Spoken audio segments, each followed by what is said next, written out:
Buried in clay and forgotten for thousands of years, Sumerian tablets quietly recorded lives the world moved on from. You're listening to Made for Sleep, where history unfolds gently and without urgency. Tonight, we begin with a story on how these tablets reveal 12 families that time forgot. Not as legends, but as ordinary names, routines, and relationships preserved by chance and patience. Allow the rain to mellow the story's edges, and if you'd like, subscribe, like the video, and let me know how you're doing in the comments and what time it is where you're listening from. You settle into the rhythm of an ancient world tonight, where the slow current of the Euphrates carries silt and sustenance to cities built from mud, brick, and ambition. Here, among reed shelters and temple courtyards, scribes press symbols into wet clay, recording the names of families whose daily lives unfold with the predictable cadence of seasons and river floods.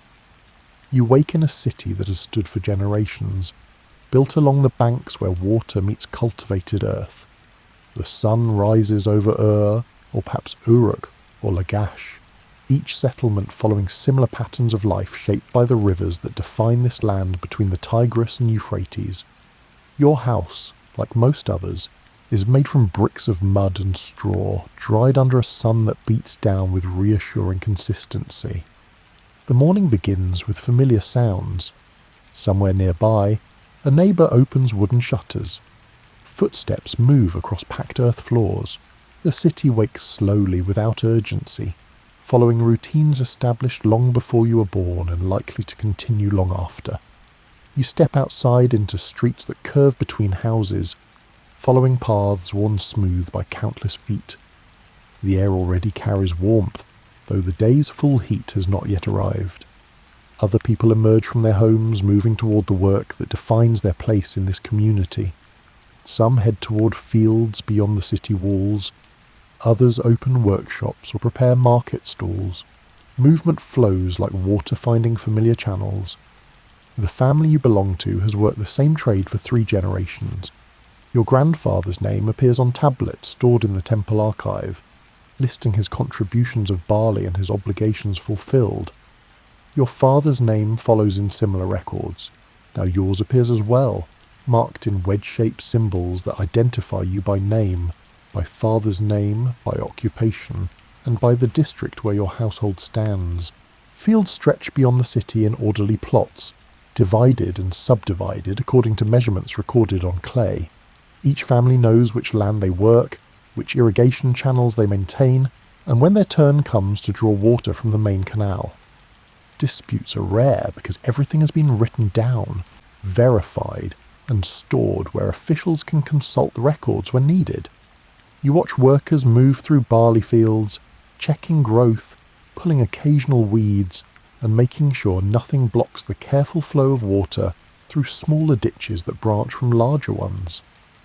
The system requires constant attention, but delivers predictable results. Plant at the right time, maintain the channels, and harvest when the grain reaches the proper stage. The cycle repeats with comforting regularity. In the craft district, potters shape clay on wheels that spin beneath patient hands. The same families have made vessels here for as long as anyone remembers. They know exactly how thick to make a storage jar, how to form the rim so it will not crack when fired, and where to place handles for the easiest carrying. Each piece serves a practical purpose, and each is made to last through seasons of use. Weavers work at looms, creating textiles from wool and flax. The process takes time but follows established steps. Fibres are prepared, spun into thread, and woven into cloth of specific widths and weights. Some cloth becomes everyday garments. Some go to the temple. Some enter trade networks that extend beyond the city, exchange for materials not found in this region. Market spaces fill with steady activity as the morning progresses. People bring produce, finished goods, and raw materials. Transactions happen through exchange and through the silver that circulates in standardized weights. A scribe sits nearby, ready to record larger exchanges on tablets that will be kept for future reference. Most trades are small and immediate, requiring no documentation, but substantial agreements get written down. The temple complex rises near the city centre, its platforms and courtyards marking the largest built structure in the community. People come and go throughout the day, bringing offerings, seeking blessings, and conducting business that requires official witnesses. Priests maintain the spaces and oversee the extensive grain stores that serve as both religious offerings and practical reserves for times when harvests fall short. Administrative buildings house officials who manage the practical concerns of urban life. They track labour obligations, record land divisions, settle disputes over boundaries or contracts, and maintain the systems that allow thousands of people to live together in relatively close quarters.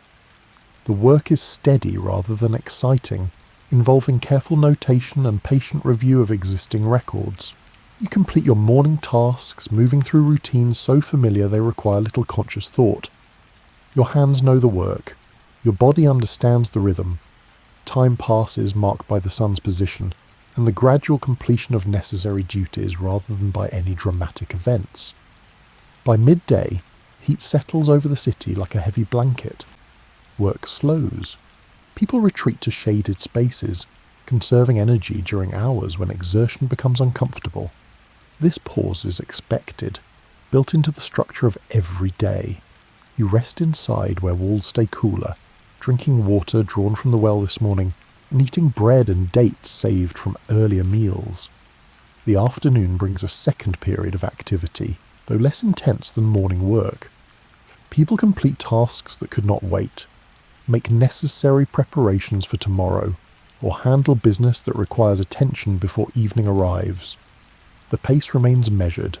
There is always tomorrow and the day after that, stretching into a future that looks much like the past. Children play in courtyards and streets, their games involving stones, sticks, and the endless creativity of young minds. They learn adult work by watching and helping in small ways, gradually taking on more responsibility as they grow. Education happens through participation, rather than formal instruction for most families, though scribal training follows different patterns in specialised schools. As the sun begins its descent, people return to their homes. The day's work is finished or will wait until tomorrow. Families gather for evening meals, sharing food prepared from familiar ingredients combined in traditional ways. Conversations cover the small details of daily life, nothing urgent or alarming, just the steady accumulation of ordinary moments that make up a lifetime. The city settles into evening, its rhythms slowing as darkness approaches. Lamps are lit, casting warm light through doorways and windows. Smoke rises from cooking fires. Voices carry through the cooling air, speaking of tomorrow's tasks, of children's progress, of trades completed and of work ahead. You know these people, these streets, this rhythm. Your life unfolds within patterns established long ago, patterns that provide structure and predictability.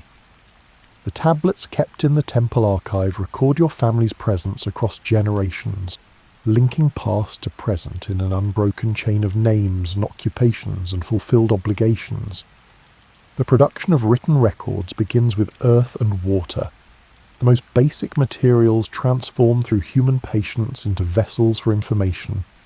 Clay comes from riverbanks, dug and transported to workshops, where it will be processed for various uses. Some become building bricks, some becomes pottery, some become tablets that will carry symbols pressed into their surface, while the clay remains soft enough to receive impressions. The scribe's workshop occupies a space designed for this specific work. Light enters through openings positioned to illuminate the work surface during morning and afternoon hours. Tools rest in familiar arrangements, each item placed where reaching hands expect to find it. The preparation of materials follows steps refined through generations of practice. Clay must be worked to the right consistency, neither too wet nor too dry, and free from stones or debris that might interfere with clean symbol formation. The scribe kneads and tests the material, drawing on experience that tells when the texture is correct. This preparatory work takes time but cannot be rushed. Poor clay produces poor tablets, and records meant to last must be made properly from the beginning. Once prepared, clay is shaped into rectangular forms of various sizes depending on the information they will hold. A brief transaction might require only a small tablet, quickly inscribed and dried. An administrative record tracking multiple workers or substantial quantities of goods needs larger surfaces. The tablets take shape under practiced hands, smooth to receive clear impressions. The stylus, made from cut reed, becomes the tool through which symbols transfer from mind to clay. The reed is trimmed to create a wedge-shaped end that, when pressed into soft clay at different angles, produces the marks that form cuneiform writing. Each symbol consists of combinations of these wedge impressions organised according to conventions established over centuries of development. Learning to write begins with learning individual signs, hundreds of them, each representing sounds or words or concepts. The student scribe practices on clay that can be smoothed and reused, pressing symbols again and again until muscle memory develops. The work requires precision. Symbols must be clearly formed, properly spaced, and arranged in the conventional reading order. You watch a scribe at work pressing a stylus to clay with controlled movements. Each impression is deliberate, placed exactly where it belongs in the line of text being created. The work proceeds steadily, neither rushed nor unnecessarily slow. Information transfers from a mental record or verbal instruction into a physical form that others can consult. The content being recorded might list workers assigned to canal maintenance, noting their names and the days they contributed labour. Or it might detail barley distributed from temple stores, recording amounts and recipients. Or it might formalise an agreement about land use, witnessed and sealed to prevent future disputes. The subjects are practical, addressing the administrative needs of a complex society. Numbers appear frequently in these records, marked with symbols that represent standard units of measurement, quantities of grain, weights of silver, counts of workers, and divisions of land, all reduced to notation that allows calculation and verification. The system enables officials to track resources, labour, and obligations across a population too large for any individual to remember in detail. Some tablets record family information, listing household members by name and relationship. A man is identified by his own name and his father's name. His wife is noted. Their children appear in order. The household's occupation and location within the city are recorded. These tablets create a written snapshot of family structure at a particular moment, information that might be needed for inheritance claims, marriage arrangements, or labour obligations. The tablets you're learning about tonight, the ones that preserve 12 families across generations, were created through this same methodical process. Scribes sat in workshops, received information from family representatives or temple officials, and carefully pressed that information into clay. The work was routine, part of regular record keeping rather than any special effort to preserve these particular families for distant future viewers. Once inscribed, tablets must dry. Some are left in the sun, its heat gradually drawing moisture from the clay until the material hardens. Others are baked in kilns, fired like pottery to create a more permanent form. The choice depends on how long the record needs to last. Quickly dried tablets serve for temporary information. Fired tablets endure for years, for decades, for millennia if properly stored. Storage requires organisation. Tablets accumulate quickly in an active administrative centre. Without systematic arrangement, finding specific information becomes impossible. So tablets are sorted by subject, by date, and by the official responsible for them. They are placed in baskets or on shelves, grouped with related records, labelled or arranged so scribes know where to look when past information is needed. The temple archive holds thousands of tablets, layer upon layer of accumulated record keeping. Some areas contain current information, frequently accessed and updated. Other sections hold older records, consulted less often but maintained because they establish precedents, confirm ownership claims, or provide historical context for current situations. You imagine the quiet activity of the archive, scribes moving between shelves, carefully handling tablets, reading inscriptions made years or generations earlier. The information they seek might resolve a boundary dispute, confirm a family's traditional occupation, or verify the terms of an agreement made before anyone currently living was born. The tablets answer questions by preserving information across time. Maintenance of records involves more than an initial creation. Tablets must be protected from moisture that could soften clay and blur impressions. They must be kept secure from damage or theft. Important records might be copied if they show signs of deterioration, the information transferred to fresh clay before the original becomes illegible. Some tablets are reused, their surfaces smoothed after the information they held is no longer needed. This practical approach reflects the value of prepared clay and the temporary nature of some records. But many tablets are kept, accumulating into an archive that grows with each passing year. The work of record-keeping supports the functioning of a complex society. It allows coordination of labour for public projects. It enables fair distribution of resources during lean years. It provides evidence in disputes. It tracks obligations and their fulfilment. The tablets are tools, practical instruments that serve daily needs. But they also do something else, perhaps unintended. They preserve names, occupations, family relationships, and daily activities of people who lived thousands of years before your time. They allow you, lying in comfort in a distant future, to know that certain families existed, worked, raised children, and participated in their community's life. The tablets outlasted the people, the buildings, even the cities, carrying forward information that no one expected would matter millennia later. The scribe finishing a tablet today does not think about distant future readers. The work serves immediate administrative purposes, but the permanence of clay, the durability of fired earth, and the dry climate that preserved these records have transformed routine documentation into windows through which you can glimpse ordinary lives long concluded. Identity in ancient Sumer connects directly to family, occupation, and place. When a person is recorded on a tablet, these elements combine to create a complete picture. The individual name comes first, but it rarely stands alone. It is followed by the father's name, establishing lineage and family connection. Then comes occupation, the work that defines this person's role in the community.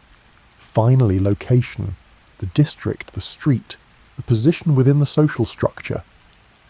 The 12 families preserved in the tablets you're considering tonight represent different occupations and positions within Sumerian society. Each family appears across multiple tablets, their names recurring in various contexts over spans of time that cover generations. This repetition allows reconstruction of family trees, tracking of occupational continuity, and understanding of how identity passed from parents to children. One family consists of barley farmers who work land near the Eastern Canal system. The earliest tablet mentioning them dates to a period when the grandfather's name appears in labour records. He contributed corvée labour to canal maintenance, his name listed among dozens of others who fulfilled this obligation. Later tablets show his son taking over the same fields, his name appearing in harvest records and tax assessments. The grandson's name appears in the most recent tablets, following the same pattern, working the same land, fulfilling the same obligations. The continuity is striking. 3 generations, each man identified by his relationship to the previous one, each working the same land, each integrated into the same systems of production and administration. The tablets do not explain why this family remained in barley farming, or how decisions about inheritance were made. They simply record the facts, names appearing year after year in predictable contexts. Another family worked as potters, their workshop located in the craft district near the southern wall. Tablets list deliveries of completed vessels to the temple, payment received in barley and occasionally silver, and apprentices taken into the household to learn the trade. The family name becomes associated with a particular type of storage jar, mentioned specifically in inventories, as if quality or design made their products recognizable. The father's name appears on contracts with the temple, agreeing to produce certain quantities of vessels by specific dates. The son's name appears as a witness to other contracts, indicating his presence in the workshop even before he formally took over the business. Later tablets show this son, now master of the craft, making similar contracts, maintaining the relationship with temple authorities his father established. A third family served in temple administration, their names appearing on numerous tablets because their work involved creating those tablets. These scribes recorded others' activities while also being recorded themselves in lists of temple personnel, in ration distributions, and in assignments of responsible officials to particular tasks. Their literacy passed through the family line, sons entering scribal school, learning the hundreds of cuneiform signs, and practicing on reusable clay until their hands could form clear, accurate symbols. The investment in education was paid forward across generations, maintaining the family's position in the administrative hierarchy. Other families appear in the records as weavers, as metal workers, as merchants who coordinated trade beyond the city, as temple servants who maintained the complex's physical spaces, as farmers of date palms, as builders who shaped mud bricks and constructed walls, as fishermen who worked the river and canals, and as brewers of beer using temple-supplied barley. Each family's identity tied closely to their work. The work provided livelihood, social position, and the basis for their relationship with larger institutions like the temple or the palace. When tablets list these families, they list them as functioning members of a society organised around specialised labour and mutual obligation. Family structures appear in the records through various types of documentation. Marriage contracts identify couples forming new households, though they maintain connections to natal families. Inheritance documents show property and position passing from fathers to sons, occasionally to daughters when no son survived, maintaining family resources across generational transitions. Some tablets record adoptions, children brought into families to ensure continuity when natural children did not arrive. The legal mechanisms are clear. The adopted child receives full family status, is entitled to inheritance, is expected to fulfill filial obligations, and is integrated into the lineage as completely as if born into it. You see, in these records, a society deeply concerned with continuity and order. Families are not isolated units, but connected nodes in a larger social network. They relate to the temple through obligations and receipts of rations. They relate to each other through marriage, trade, and neighbourhood proximity.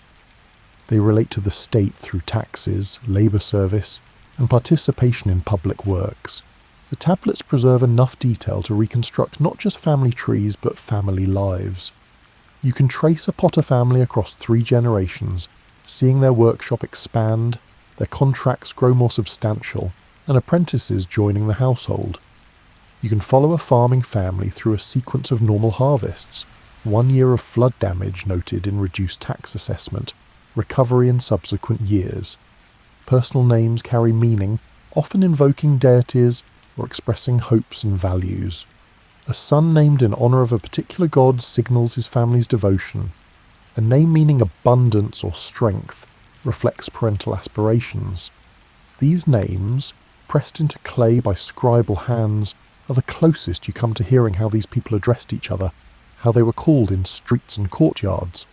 Some families rise in status over the generations recorded on tablets.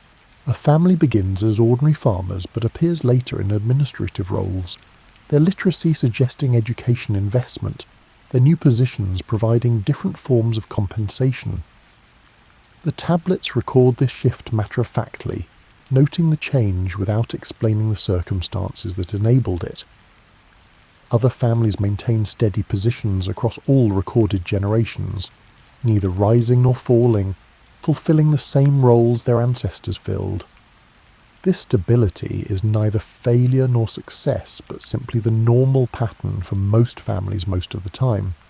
The work continues, adequate to support household needs, familiar enough to pass from parent to child without requiring major adaptation. The 12 families preserved in tablets span this range of occupations and positions. They are not nobility or royalty.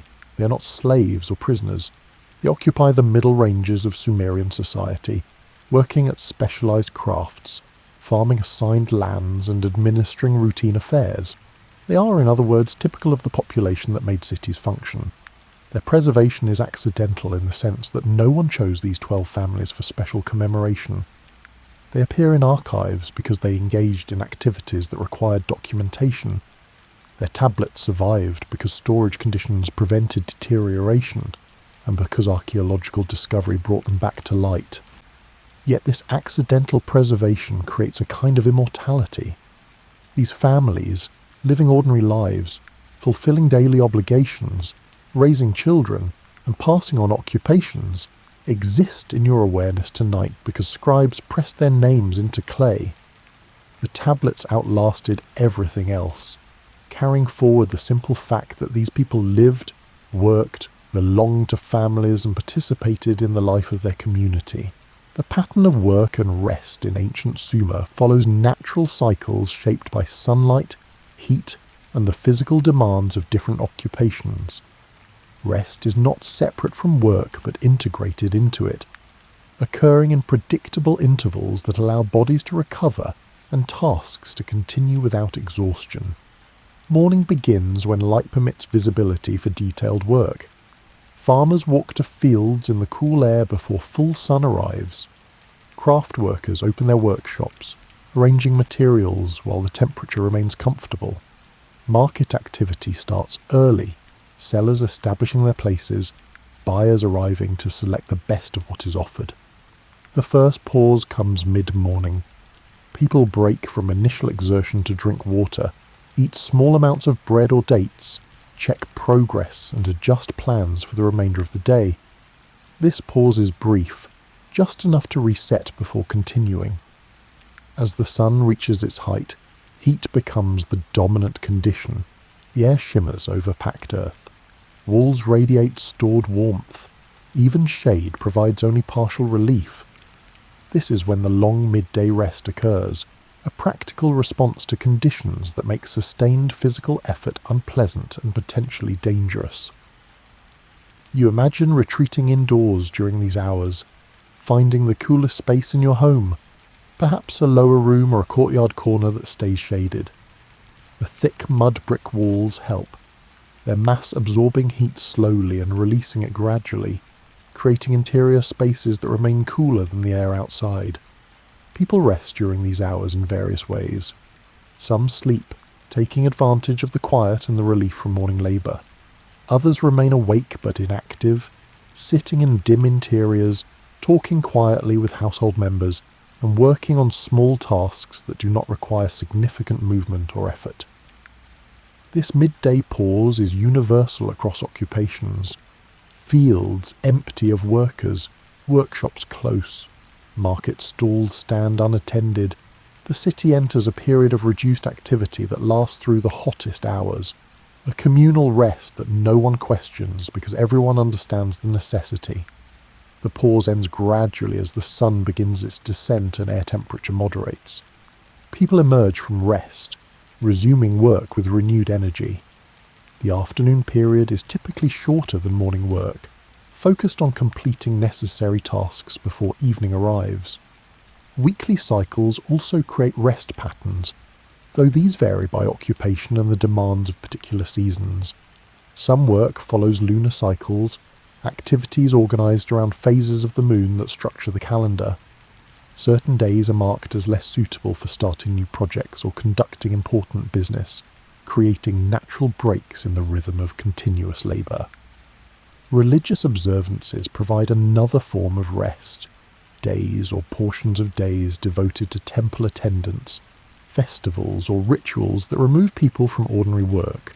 These occasions serve religious purposes but also function as breaks from routine and opportunities for community gathering and celebration. Seasonal variations affect rest patterns. Harvest time brings intensified work with shorter rest periods as crops must be gathered quickly when ready. The urgency is real but limited in duration. Once harvest ends, the pace relaxes, work settling back into normal rhythms with adequate time for rest. The flood season, when rivers rise and fields lie under water, creates extended periods of reduced agricultural work. Farmers turn to other tasks, maintain tools and buildings, complete projects postponed during busier times. The rhythm changes but remains structured, different work rather than idleness. Even within a single day's work, smaller rest moments occur naturally. The weaver pauses between sections to check the developing cloth. The potter allows clay to reach proper consistency while preparing the next piece. The scribe rests eyes and hands between tablets, maintaining the precision needed for clear symbol formation.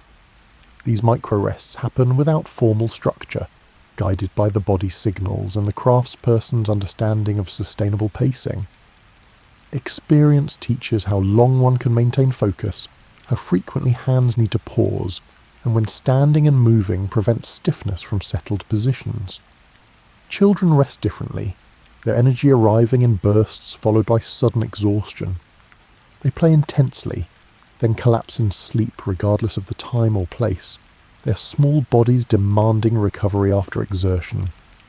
Adults accommodate this pattern, allowing children to sleep when they need to, integrating their rest into household rhythms. Elderly members of the household rest more frequently, their aging bodies requiring more recovery time. They contribute what they can, their experience valuable even when physical capacity diminishes. No one expects them to maintain the pace of younger workers. Their rest is accepted as natural, part of the life cycle everyone expects to follow if they live long enough. Illness creates extraordinary rest, the body demanding cessation of normal activity while it fights infection or heals from injury.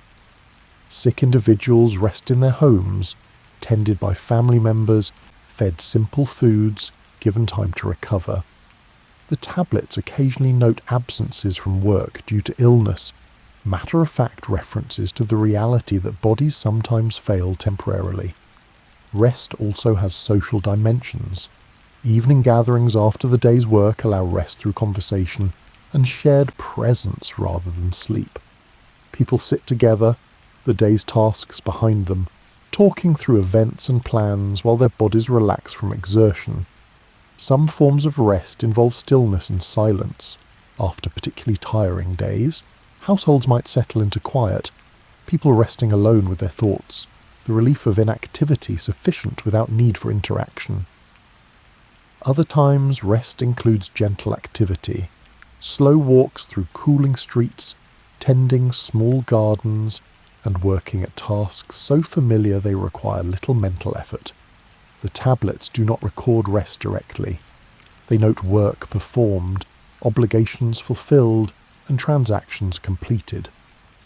But rest appears in the negative space, the times not accounted for, and the gaps between recorded activities. Those gaps matter as much as the documented work, enabling the continuation of productive activity across days, seasons, and years. Tonight, as you rest in your own time, you are participating in a pattern humans have followed for millennia. The need for pause, for recovery, for cessation of effort is as old as work itself. The Sumerian farmers and potters and scribes knew this need. They structured their lives to accommodate it, building rest into the rhythm of each day. The tablets preserve their work but not their rest. Yet you can infer those rest periods, can imagine the midday pause, the evening settling, the sleep that followed each day's completion. In knowing they worked, you know they also rested. The two cannot be separated, each making the other possible. Food in ancient Sumer comes from the earth, from the rivers, and from domesticated animals, all managed through systems that convert natural resources into reliable sustenance. The foundation is barley, the grain that thrives in this climate and serves as the base of the diet, the standard of measurement, and the medium of exchange.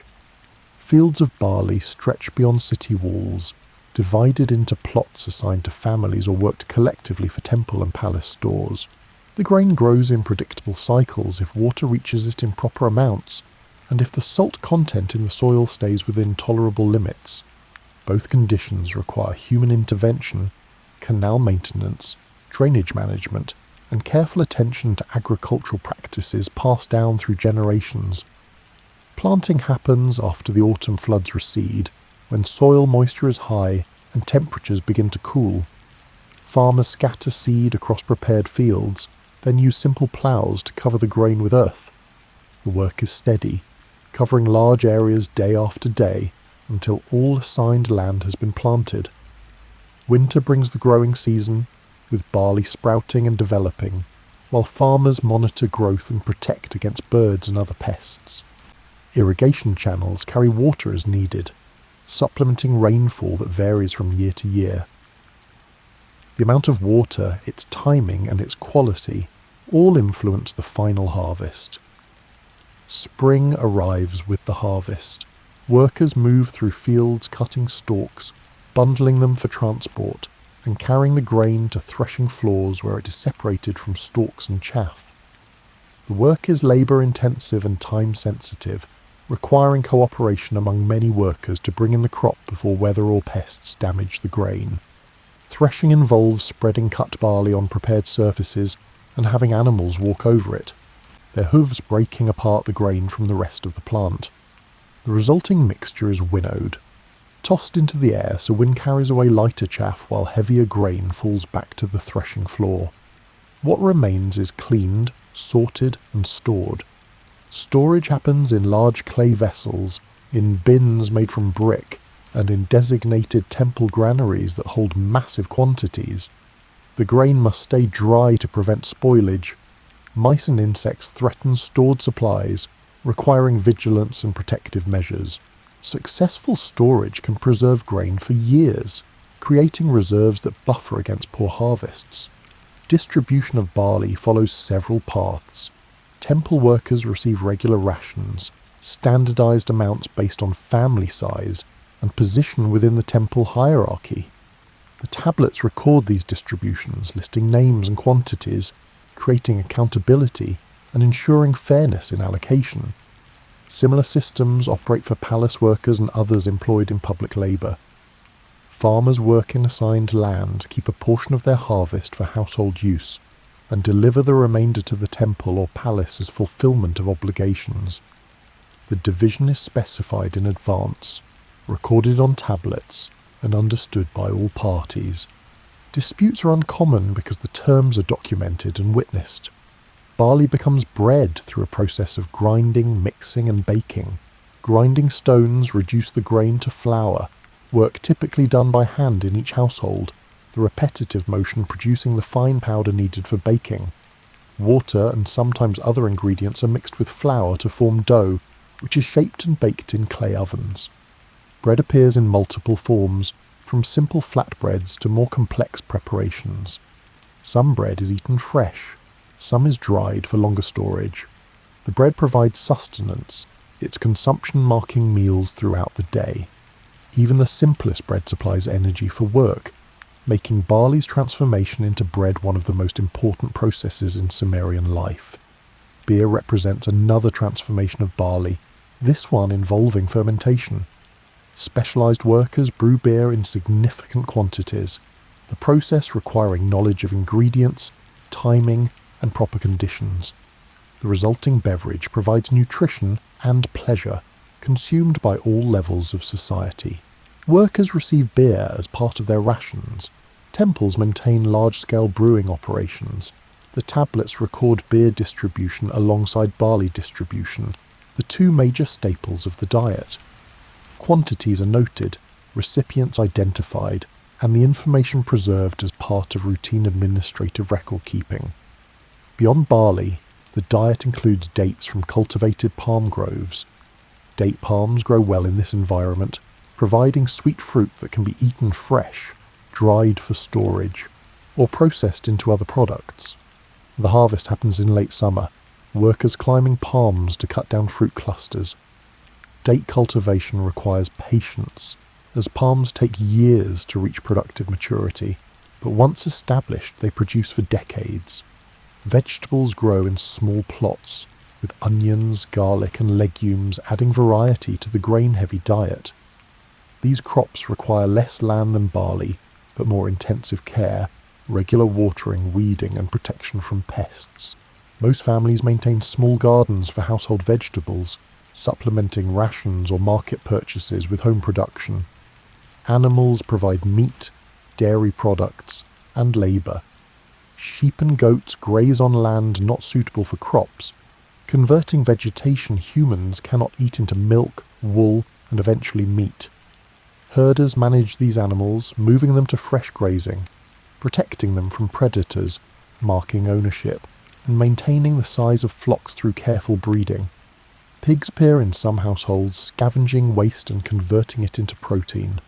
They require less care than sheep, but provide no ongoing products like milk or wool, only meat when slaughtered. The choice to keep pigs depends on household resources and preferences. Cattle serve primarily as working animals, their strength harnessed for ploughing and transport. They are too valuable as labour to slaughter frequently for meat. Though old or injured animals are butchered when they can no longer work. Milk from cattle supplements the diet for families wealthy enough to maintain them. Fish from rivers and canals add another protein source. Fishermen work with nets and traps, their catch sold fresh or dried for preservation. The tablets sometimes record fish in temple deliveries, though fish appear less frequently in records than grain and beer. Preservation techniques extend the life of perishable foods. Drying removes moisture, preventing bacterial growth that causes spoilage. Salting achieves similar results through different means. Both methods allow seasonal abundance to support consumption during other times of year. Cooking happens over fires fueled by dried dung and plant materials. The fuel itself represents resource management, as wood is scarce in this treeless landscape. What can be burned is collected and stored, used carefully to avoid waste. Meals are simple by modern standards but adequate to nutritional needs. Morning might bring bread and dates. Midday could include bread, onions and beer. Evening meals might expand to include porridge made from barley, vegetables if available, and occasionally fish or small amounts of meat. The tablets record the movement of food resources through the economy. Temple receipts show barley delivered from farms. Ration lists show distribution to workers. Trade records show grain exchange for goods not produced locally. The entire system is documented, creating an archive that allows administrators to track flows, identify shortages, and plan for future needs. You can imagine the security this system provides, knowing that food comes through predictable channels, that rations arrive regularly, and that reserves exist for difficult times. The organisation is not perfect. Famines occur when floods fail or arrive too intensely, when pests devastate crops, or when war disrupts agriculture. But most years bring adequate food, the result of careful management rather than luck. Tonight, resting after your own evening meal, you're connected to these ancient Sumerians through the basic necessity of feeding the body. They grew barley. You eat different grains, perhaps, or foods they never knew. But the need to convert Earth's productivity into human nourishment remains constant across millennia. Daylight begins to fade, the sun descending toward the horizon, shadows lengthening across streets and courtyards. The quality of the light changes, harsh brightness softening into gentler tones that mark the transition from work time to evening time. People respond to these changes, adjusting activities to match the fading illumination. Workers return from fields outside the city walls, tools carried over shoulders, bodies tired from the day's exertion. The city gates remain open during these hours, people flowing inward, livestock herded to overnight pens, carts pulled by those who transported goods or materials. The movement has direction and purpose, everyone heading toward home and rest. Workshops close as craft workers complete final tasks or abandon uncompleted work until tomorrow. The potter covers clay to prevent drying. The weaver secures the loom, protecting partial work from household traffic. The metal worker banks fires, reducing them to embers that will make tomorrow's rekindling easier. Each craft has its shutdown routine, practiced daily, requiring little thought. Market areas are empty. Sellers are packing remaining goods, sweeping spaces clean, and preparing to depart. some items sold well today. Others will return tomorrow. The cycle of selling and returning continues, with markets serving as daily gathering points where food and goods change hands in predictable patterns. Temple courtyards see different evening activity. Priests perform evening rituals, offerings made, lamps lit, the deity honoured at day's end as at day's beginning. Smoke rises from incense and offerings, carrying prayers upward into the darkening sky. The rituals follow established forms, repeated each evening, maintaining the relationship between the human community and divine powers. Streets fill with people moving homeward, paths worn smooth by countless feet crossing the same routes. Neighbours pass with greetings, familiar faces seen daily, relationships built through proximity and shared experience. Children run ahead or lag behind, their energy either depleting rapidly or somehow sustained despite the long day. You enter your own household as lamps are being lit, small clay vessels filled with oil, wicks burning with steady flames that push back the gathering darkness. The light is warm, limited in reach, creating pools of illumination rather than flooding entire rooms. People move within these pools, staying near light sources, gathering where they can see each other's faces. Evening meals are prepared using food obtained earlier or stored from previous days. Cooking fires are lit or maintained from afternoon embers, their light and warmth adding to the lamp's contribution. The work of preparation happens with practiced efficiency, hands familiar with ingredients and methods, producing results that vary little from day to day. Eating together, the household shares the day's experiences through conversation. The talk is ordinary, covering tasks completed, minor problems encountered, and plans for tomorrow. No one expects drama or unusual events. The interest lies in connection, in the simple sharing of presents and food at day's end. After eating, some households continue with small tasks. Repairs might be made to tools or clothing. Children might be washed. The next day's needs are considered, and provisions are made where possible, but the energy for sustained effort has mostly passed. What remains is the quiet winding down towards sleep. Some people venture out into evening streets, visiting neighbours or simply enjoying the cooler air after daylight's heat. The city takes on a different character in these hours, less about work and commerce, more about social connection and the pleasures of rest after labour. Lamps appear in windows throughout the city, creating a constellation of small lights visible from elevated positions. Each lamp represents a household, a family settling into evening routines, people engaged in the final activities before sleep. The sight is peaceful, reassuring in its familiarity, showing the city as a place of ordered human habitation. The temple complex remains partially illuminated, its lamps maintained through the night by those whose duty includes continuous sacred presence. The light from these larger lamps can be seen from a distance, a steady beacon that marks the spiritual centre of the community. Street activity gradually diminishes. The people still outside are those with specific purposes, late returns from distant work, individuals whose occupations involve night hours, or those enjoying the evening air before heading to bed. Most households have withdrawn to interior spaces, contained within their walls, focused inward on family and rest. Sounds change with the evening's progression. The noise of work and commerce fades. What remains are quieter sounds. Voices from nearby houses, a dog barking, children being settled for sleep, and the occasional footsteps of someone passing on the street. Even these diminish as night deepens. The tablets being created today will be set aside during these evening hours. The scribe who worked this afternoon has returned home, hands washed clean of clay dust, mind shifting from record-keeping to personal concerns. The tablets rest on shelves, inscriptions drying, information preserved, waiting for tomorrow when work resumes and new records join those already created. You imagine the 12 families whose names appear in those tablets following similar evening patterns. The farmer family, bodies tired from field work, eating simple food, bedding down in their mud brick house. The Potter family, discussing the day's production, satisfied with vessels completed, planning tomorrow's work. The scribble family, perhaps reviewing writing exercises with a child in training, passing on the knowledge that defines their occupation. Each family moves through the evening sleep in ways shaped by their specific circumstances, but all share the basic pattern of withdrawing from public labour and into private rest. The city settles, activity slowing, illumination shrinking to essential lamps, and people turning attention from outward productivity to inward recuperation.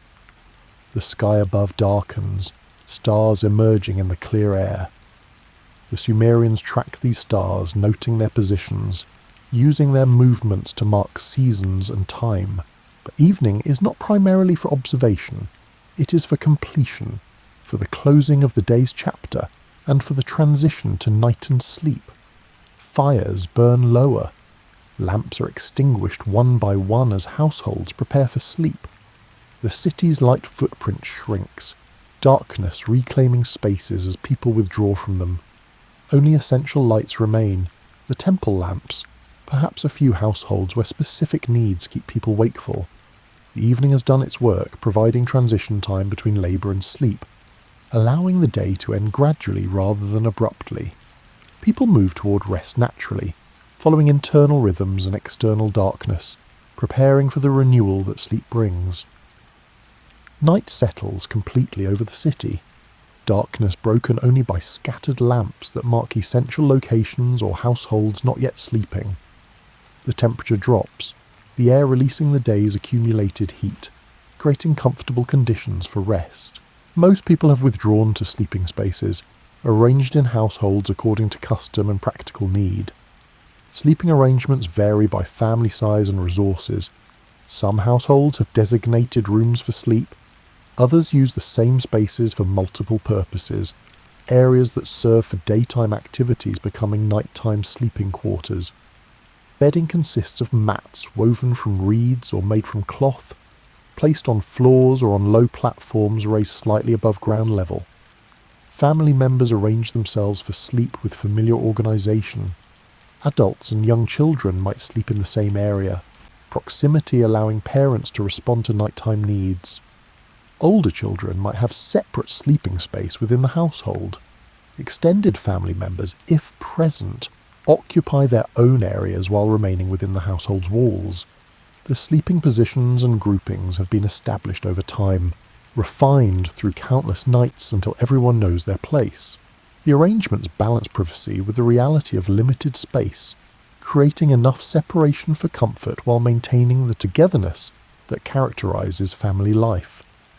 Bedding provides cushioning against hard floors and slight warmth against cool night air.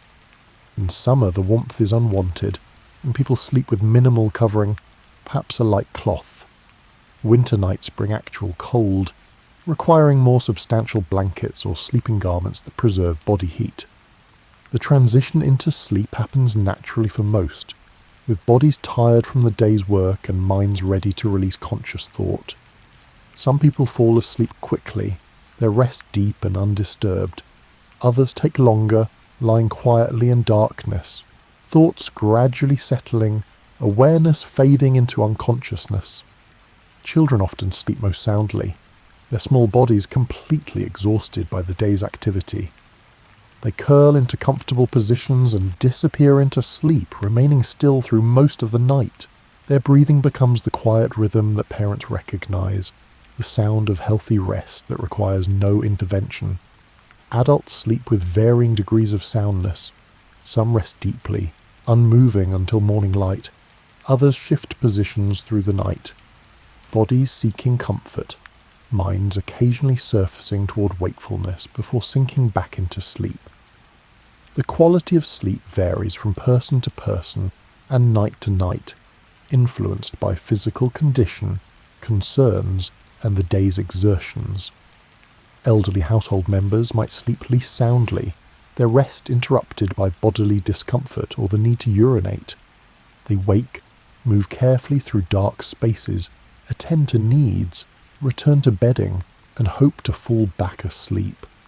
The pattern repeats through the night, their rest fragmentary but still providing necessary recovery. Night sounds are minimal.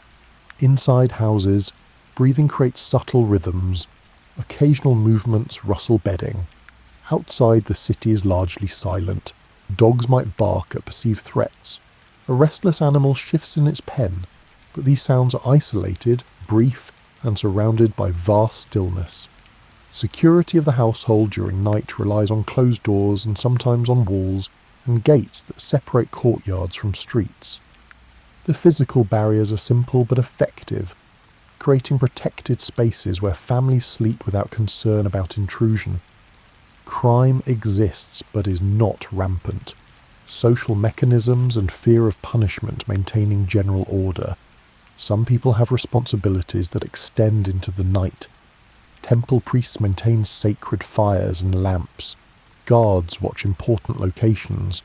New mothers attend to infant needs regardless of the hour. But these wakeful individuals are exceptions. The vast majority of the population sleeps through the night, their bodies claiming the rest that daylight labour demands. Dreams occur during these sleeping hours, mind activity that sleepers sometimes remember upon waking but more often forget. The Sumerians considered dreams significant, sometimes messages from deities, sometimes reflections of concerns or desires. But most dreams pass unremembered, leaving no lasting impression beyond the general experience of having slept. The night progresses through hours unmarked by any public timekeeping. People track time by the stars if they're awake and outside, watching constellations move across the sky. But sleepers have no need to know the hour. They remain unconscious, their bodies using the dark period for repair and restoration. Occasionally, someone wakes fully during the night. Illness might cause this, with discomfort interrupting sleep. Worry can prevent a return to rest, with the mind churning over problems that daylight activity usually keeps suppressed. Bladder or thirst drives some to wakefulness.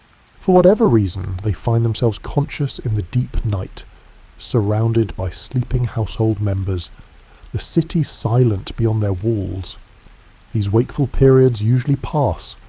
The person attends to immediate needs, then returns to bedding and eventually finds sleep again. The disruption is minor, a normal variation in the pattern of nightly rest rather than a serious problem. Morning approaches slowly, the sky lightening in the east, stars fading, and the air taking on the quality that precedes sunrise. The earliest risers begin to wake, sensing the change even before full light arrives. They remain quiet, not wanting to disturb those still sleeping, but they begin the mental transition from rest to wakefulness. The city comes alive gradually, first a few individuals stirring, then more. Eventually the threshold is crossed and day has begun, the night's rest completed, people ready to engage again with work and life. The sleeping arrangements that serve through darkness are abandoned, space reclaimed for daytime uses. The tablets do not record sleep directly, but sleep's presence shapes everything they do record. Work happens because rest precedes it. Energy for labour comes from the restoration that sleep provides. The regular cycle of work and rest, day and night, and activity and recuperation maintains the population's ability to continue the patterns of life that fill the tablets with their routine documentation. You, resting now thousands of years later, participate in this same fundamental cycle. The Sumerian farmers and potters and scribes slept much as you do, their bodies requiring the same restoration, their minds needing the same release from conscious thought. The details of sleeping arrangements differ, but the essential function remains identical across millennia. Tonight, as sleep approaches for you, you can imagine those ancient households settling into darkness, lamps extinguished, people arranged on their sleeping mats, breath slowing and awareness fading. They slept secure in the knowledge that tomorrow would bring familiar activities, that the patterns of life would continue as they had for generations. The tablets recording their existence lay drying on shelves, preserving their names through darkness that would eventually stretch across thousands of years. The 12 families whose names appear in these tablets lived, worked, raised children, and eventually passed beyond the reach of memory. the generation that knew them personally died. The generation after that knew only stories, increasingly vague and disconnected from actual experience. Within a few more generations, even the stories faded, leaving nothing but the tablets. The tablets remained, in temple archives, in administrative storage rooms, and in the ruins of buildings that collapsed slowly over centuries. The clay endured. Some tablets broke, their information lost or fragmentary.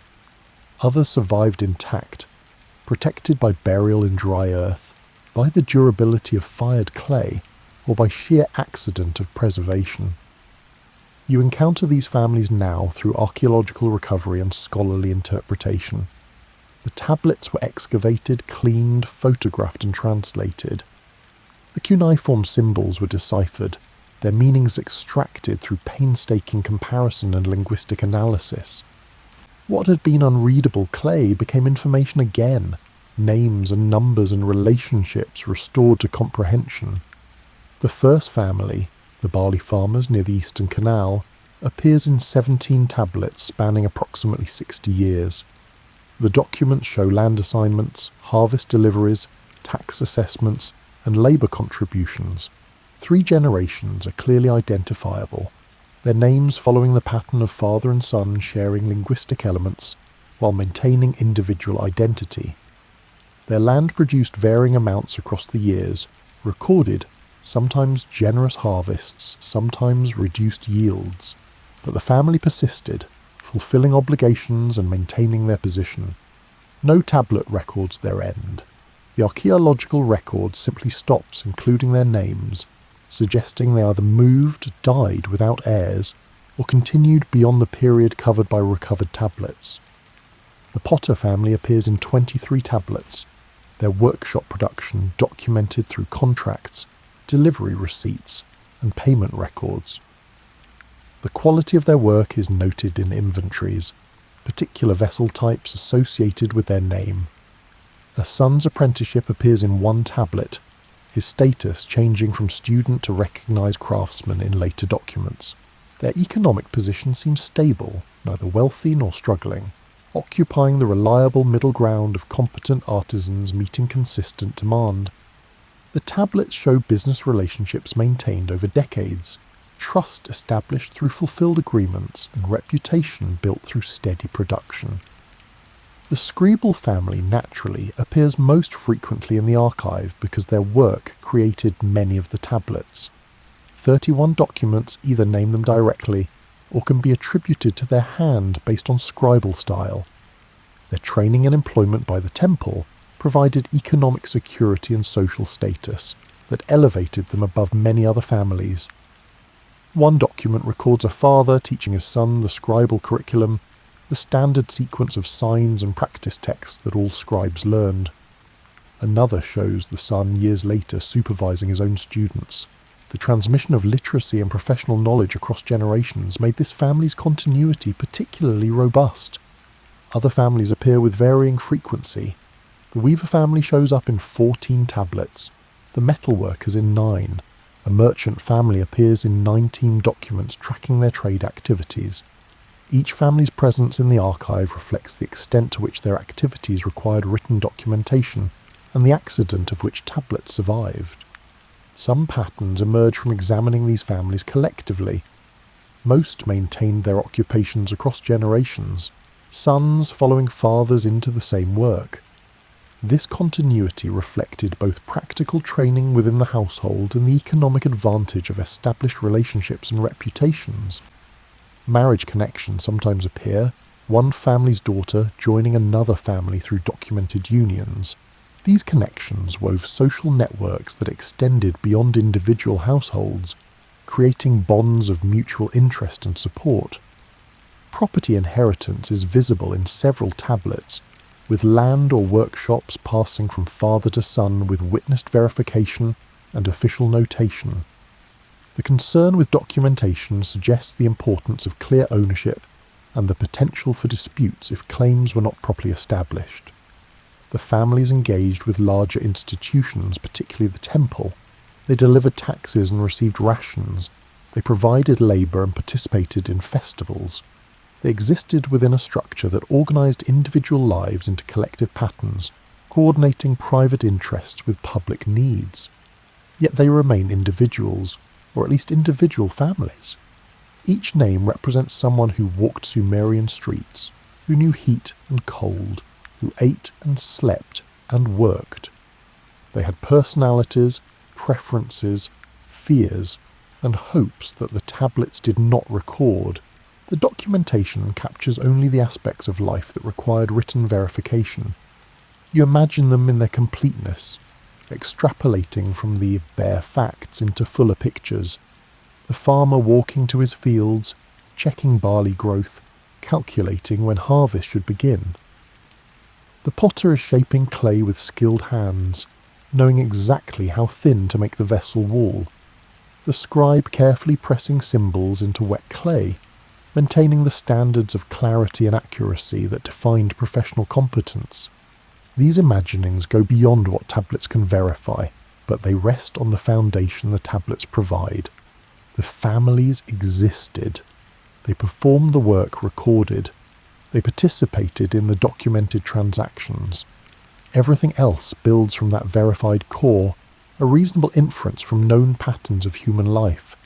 The tablets that preserve these families have themselves become artifacts, objects displayed in museums, studied by scholars, translated for general audiences. The clay that once served administrative purposes now serves historical and educational functions, its value transformed by the passage of time and the loss of the culture that created it. Modern viewers, reading about these families, connect across millennia to people who lived completely different lives in radically different circumstances, yet who share the fundamental human experiences of work, family, sustenance, and rest. The distance is immense, the common ground equally real. Tonight, as you settle towards sleep, you have accompanied these families through one complete cycle of daily life. You have imagined their work, their records, their families, their rest, their food, their evenings, and their nights. The tablets made this possible, clay and symbols outlasting flesh and memory. The 12 families whose time forgot them in one sense remain forgotten. Their personalities are lost. Their voices are silent. Their specific joys and sorrows vanished with their deaths. But in another sense they are remembered. Their names exist in accessible form. Their occupations are known. Their participation in Sumerian society is documented. This partial preservation is perhaps appropriate. The tablets never intended to capture complete lives. They recorded what was necessary for administration, for economic coordination, and for legal verification. That they preserved anything of these families was incidental to their primary purpose. Yet that incidental preservation creates a window, narrow but clear, through which you can glimpse ordinary lives extraordinarily distant. The farmers, potters, scribes, and others worked and rested in patterns you can recognize, fulfilling needs you share, participating in social structures that served functions similar to those your own society serves. The continuity is quiet but profound. Humans organize into families. They work on specialized tasks. They exchange goods and labor. They maintain records. They rest after exertion. They sleep when darkness comes. These patterns cross time and culture, recognizable in Sumerian tablets and in the life you live now. As sleep approaches, the 12 families fade back into the tablets that preserve them. They rest there, names in clay, markers of existence, evidence of lives lived in service to survival, family and community. They worked in sunlight that warmed the same earth you stand on. They rested under stars you can still see. They slept in darkness that covered the world as it covers it tonight. The tablets remain, patient and permanent, holding their information until someone chooses to read.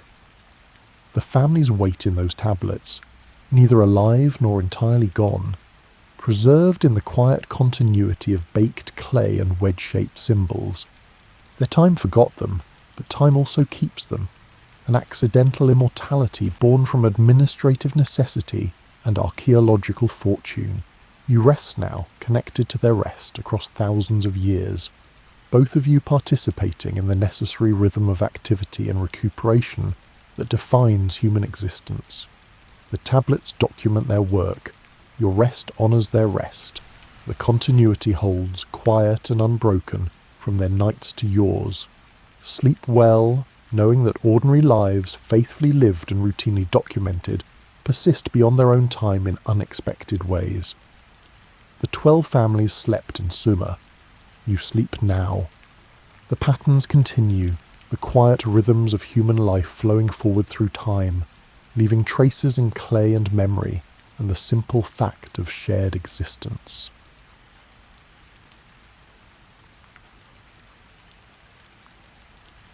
You're stepping into the kitchens, courtyards and taverns of Rome during the height of the empire, where the drinks people prepare and share reveal as much about daily life as the food they eat. Away from grand banquets and ceremonial toasts, ordinary Romans mix, flavour and sip beverages that help them navigate heat, work and rest. The drinks are practical, familiar and quietly creative. Water forms the foundation of Roman hydration, drawn from public fountains, aqueducts and wells scattered throughout the city. You fill clay jugs in the morning, carrying them back to your apartment or workshop, the weight familiar in your hands. The water is cool when fresh, warming slightly as the day progresses. You drink it plain when thirsty, without ceremony or concern. The taste varies depending on the source. Aqueduct water arrives from distant springs, clear and cold. Well water carries the flavour of the soil it passes through, sometimes mineral, sometimes faintly earthy. The public fountains operate constantly, water flowing from carved stone spouts into basins that overflow into drainage channels. You approach in the early morning when the crowds are thinner, holding your jug beneath the stream. The water splashes against the clay, filling the vessel with a sound that echoes off nearby buildings. Other people wait their turn, some holding multiple containers, others just cupping their hands to drink directly from the flow. Wine appears at nearly every meal, but not in the form you might expect.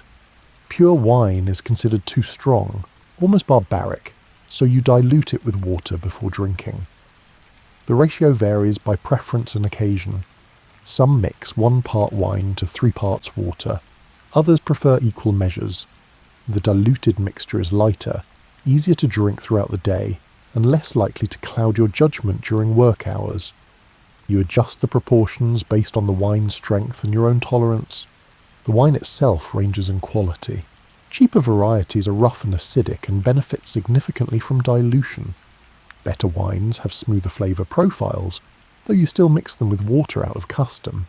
The colour ranges from pale gold to deep amber to reddish hues, depending on the grapes and fermentation methods. You pour the wine first into the mixing vessel, watching it swirl as you add water, the two liquids blending into a uniform shade. Children drink the same diluted wine, though their portions contain more water.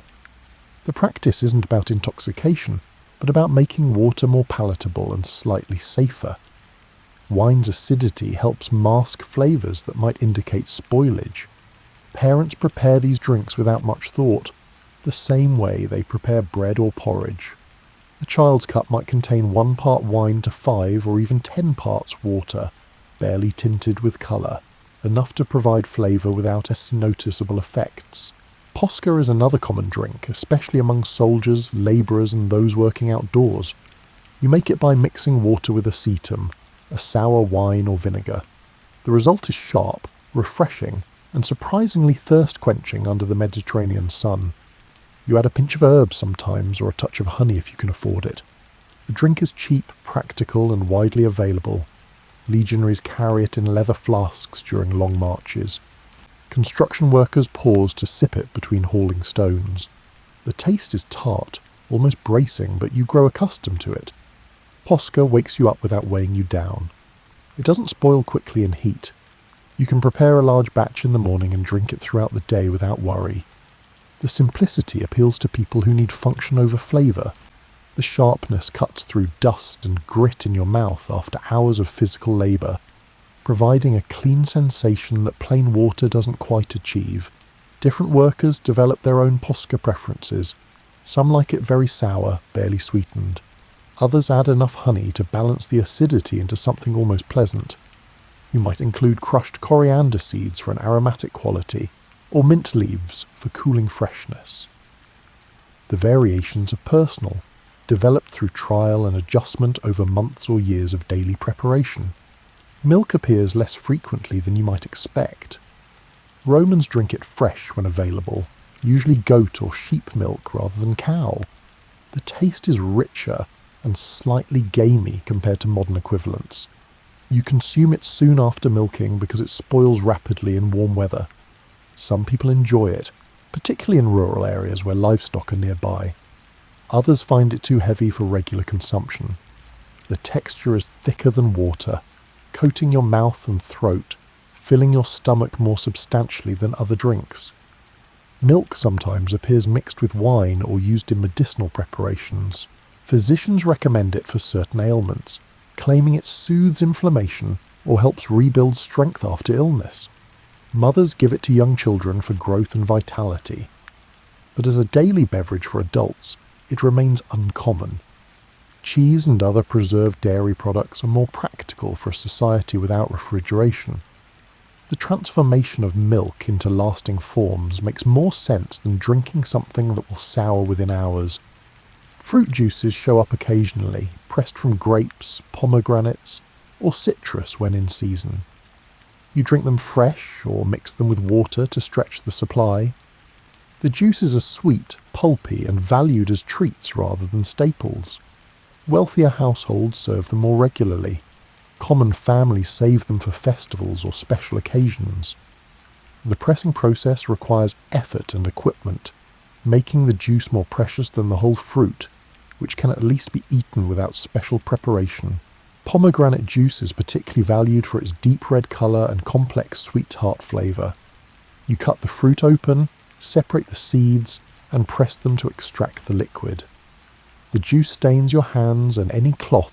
It contacts a vivid crimson that marks you as someone who's been working with the fruit. The flavour is intense enough that you often dilute it, turning the deep red into a lighter pink wash.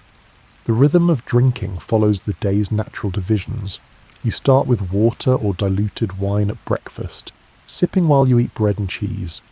Midday brings another round of drinks, often posca if you're working, or diluted wine if you're at home.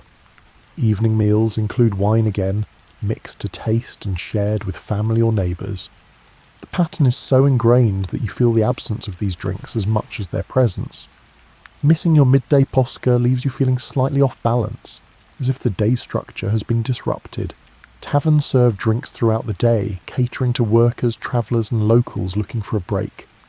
You step inside during a pause, order a cup of wine or posca, and stand at the counter while you drink.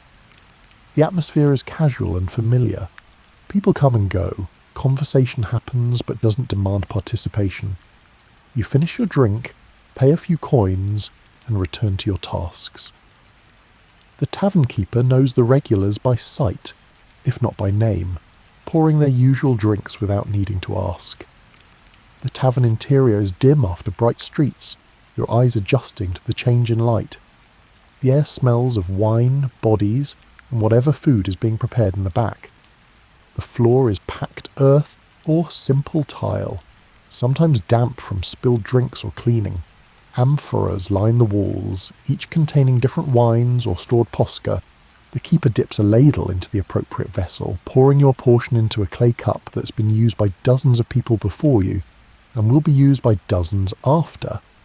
Public fountains provide free water, and you see people stopping to drink straight from the spouts. Children play nearby, splashing and filling containers. The fountains are gathering points, places where different lives briefly intersect. You refill your jug, nod to neighbours, and continue on. The fountains are decorated with varying degrees of elaboration, from simple functional spouts to carved lion heads, or divine figures whose mouths release the water.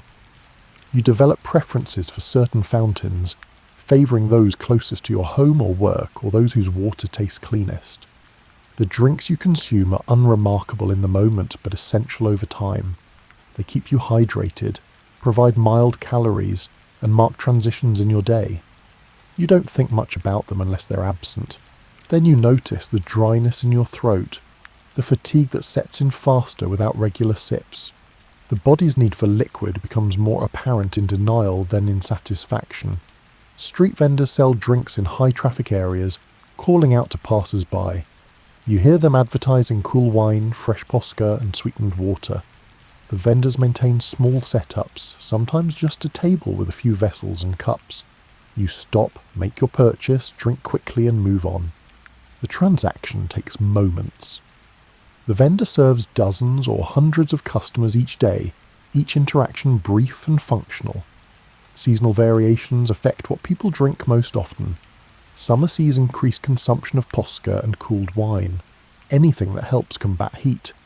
Winter brings more requests for warmed wine at taverns and spiced drinks that provide internal heat. Spring and autumn are moderate, allowing more variety without weather extremes dictating choices.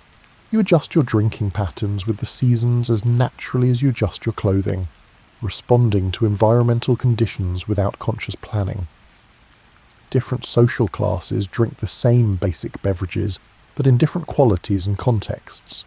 A wealthy merchant drinks diluted wine just as a labourer does, but the merchant's wine comes from better grapes, stored in finer vessels and mixed with purer water. The labourer's wine is rougher and cheaper, but still recognisable as the same type of drink. This shared practice across classes creates a common experience, even as quality differences mark status distinctions. Water quality concerns affect everyone. You learn which sources are most reliable, which fountains occasionally run muddy after heavy rains, and which wells are known for particularly good taste. The knowledge is practical and widely shared. You warn newcomers away from questionable sources and recommend the better options. The information passes through conversation, a collective wisdom about resources essential to survival.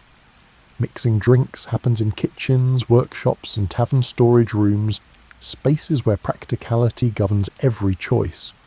You start with basic ingredients and adjust according to taste, weather, and available supplies. The process is straightforward, learned through observation rather than written instruction. Your hands know the movements from repetition. The proportions are estimated by eye and experience rather than measured precisely. Wine storage begins in large clay amphorae, sealed with cork and wax to prevent spoilage. You keep them in cool, dark corners of your home or shop. The vessels are heavy, holding enough wine to last weeks or months depending on household size. When preparing wine for drinking, you pour it into a mixing bowl called a crater. The vessel is wide and shallow, designed for blending. The crater sits on a sturdy surface, stable enough that it won't tip when you stir vigorously. You add water from a separate jug, stirring with a ladle until the mixture reaches your preferred strength. The act of mixing is social as much as practical. When guests arrive, you prepare the wine in front of them, asking their preference. Some like it stronger. Others want barely a hint of wine in their water. You adjust accordingly, and the preparation becomes part of hospitality. The crater sits on a table or stand, accessible to everyone. People can observe the mixing process, seeing that you're not holding back the better wine or over-diluting their portions. The ladle you use for mixing is usually bronze or wood, worn smooth from years of contact with liquid. You dip it into the wine, then the water, watching the colours blend. Sometimes you taste the mixture partway through, adjusting if needed. The process is inexact, but reliable. You've made enough mixed wine to know what the right balance looks like and how it should flow from the ladle back into the crater. Temperature matters significantly. During summer, you cool your mixing water by storing jugs in shaded courtyards or wrapping them in damp cloth. The evaporation lowers the temperature slightly, making the final drink more refreshing. Winter brings a different approach. You warm wine gently over a brazier, adding spices like cinnamon or pepper to create a drink called calda. The warmth spreads through your chest and fingers, welcome on cold evenings. You're careful not to heat the wine too much, as excessive heat drives off flavour and creates an acrid taste. The warming process requires attention. You place a bronze vessel containing the wine near glowing coals, not directly on them. The heat should be gentle and even. You stir occasionally, checking the temperature by touch. When the wine is warm enough to feel pleasant against your palm but not hot enough to scald, it's ready.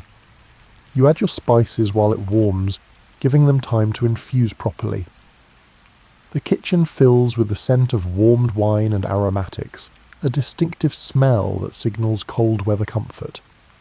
Posca preparation is simpler, but still requires judgment. You pour acetum into water, usually 1 part vinegar to 8 or 10 parts water, though ratios vary widely. Some people add crushed coriander seeds or mint leaves while mixing. Others include a spoonful of honey to balance the sourness. You stir until the honey dissolves, then taste and adjust. The drink keeps for days without losing quality, actually improving slightly as flavours meld. The honey addition requires care. If you add it to cold water, it sinks to the bottom and takes considerable stirring to incorporate.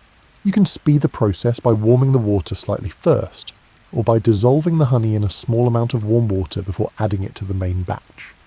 You watch the cloudiness clear as the honey finally disperses completely, leaving the liquid transparent again, slightly amber tinted from the honey's colour. Honey plays a frequent role in drink preparation. You dissolve it in warm water first, creating a sweet base called mulsum when combined with wine. The honey must be pure and well mixed, or it settles at the bottom of the cup. You use a wooden spoon, stirring slowly until the mixture turns clear and uniform. Mulsum is popular as a first drink during meals, gently sweet and lighter than spiced wines. The sweetness feels like a welcome, an invitation to relax and enjoy what follows. Different honeys create different flavours in mulsum. Thyme honey is common in your area, producing a distinctive herbal undertone. Some wealthy households acquire honey from specific regions known for particular qualities. Sicilian honey is darker and more robust. Greek honey from slopes where bees feed on wildflowers creates a lighter, more delicate flavour. You work with what you can obtain or afford, but you appreciate the differences when you encounter them. Herbs and spices get added according to season and availability. You crush dried rose petals into wine for floral notes. Thyme, oregano, and marjoram appear in everyday mixtures, adding subtle complexity. The herbs you use are often the same ones that flavour your food, creating continuity between what you eat and what you drink. You keep dried herbs hanging in your kitchen, easily accessed when needed. The crushing releases oils that have concentrated during the drying process, producing more intense flavour than fresh herbs would provide. Pepper and ginger show up in fancier preparations, imported from distant trade routes and used sparingly because of cost. You grind them with a mortar and pestle, releasing oils before stirring them into warmed wine. The grinding requires effort, especially with dried ginger root, which is hard and fibrous. You pound it into smaller pieces first, then grind those into powder. The result is intensely aromatic, potent enough that a small amount suffices for an entire vessel of wine. Fruit-infused drinks require more time and planning. You slice quinces or dates, letting them steep in wine for days or weeks. The fruit softens and releases flavour gradually. You strain the liquid before serving, though some people enjoy eating the wine-soaked fruit afterward. The infusion process happens in sealed containers, checked occasionally to ensure nothing has spoiled. The fruit plumps as it absorbs wine, and the wine darkens as it draws out colour and flavour from the fruit. Quinces are particularly good for infusion because their firm flesh doesn't disintegrate quickly. You cut them into thick slices, removing the core but leaving the skin, which adds tannins that complement the wine. The resulting drink is complex, the quince adding a floral, slightly astringent quality that balances the wine's natural sweetness. You might infuse a large amphora this way, creating enough flavoured wine to last through several weeks of special occasions. Fermentation knowledge shapes more specialised drinks. You understand that grape juice becomes wine through time and controlled conditions, but other fruits can undergo similar transformations. Pomegranate wine appears occasionally, made by crushing the seeds and letting the juice ferment in covered jars. The process is less reliable than grape wine, but when it works, the result is tart and interesting. The fermentation can go wrong more easily than with grapes, producing off flavours or vinegar instead of pleasant wine. Some cooks prepare drinks with grains, creating early versions of beer-like beverages. The process involves soaking barley, allowing it to sprout slightly, then drying and grinding it. You mix the grain with water and let it sit in warmth, where natural yeasts begin fermentation. The drink that results is cloudy, mildly alcoholic, and filling. It's less common in Rome itself, but appears in provinces where grain is more abundant than grapes. The drink is thick enough that it's almost food, providing substantial calories along with its liquid content. Storage vessels matter as much as ingredients. Clay amphora keep wine stable for months if properly sealed.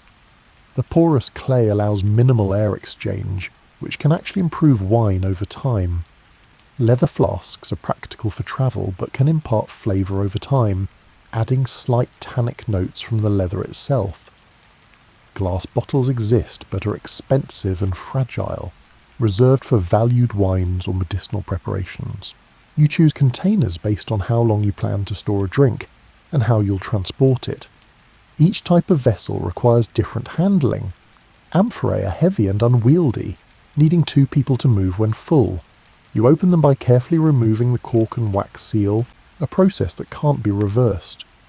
Once opened, the wine must be consumed or transferred to smaller vessels within a reasonable time. Leather flasks need regular cleaning to prevent them from developing sour smells. Glass requires careful handling and storage where it won't be knocked over. Straining removes sediment and unwanted particles. You pour wine through cloth or woven baskets, catching bits of cork, grape skins or spices. The process clarifies the drink, making it smoother and more pleasant. Some sediment is acceptable, even expected, but excessive cloudiness suggests poor quality or improper storage.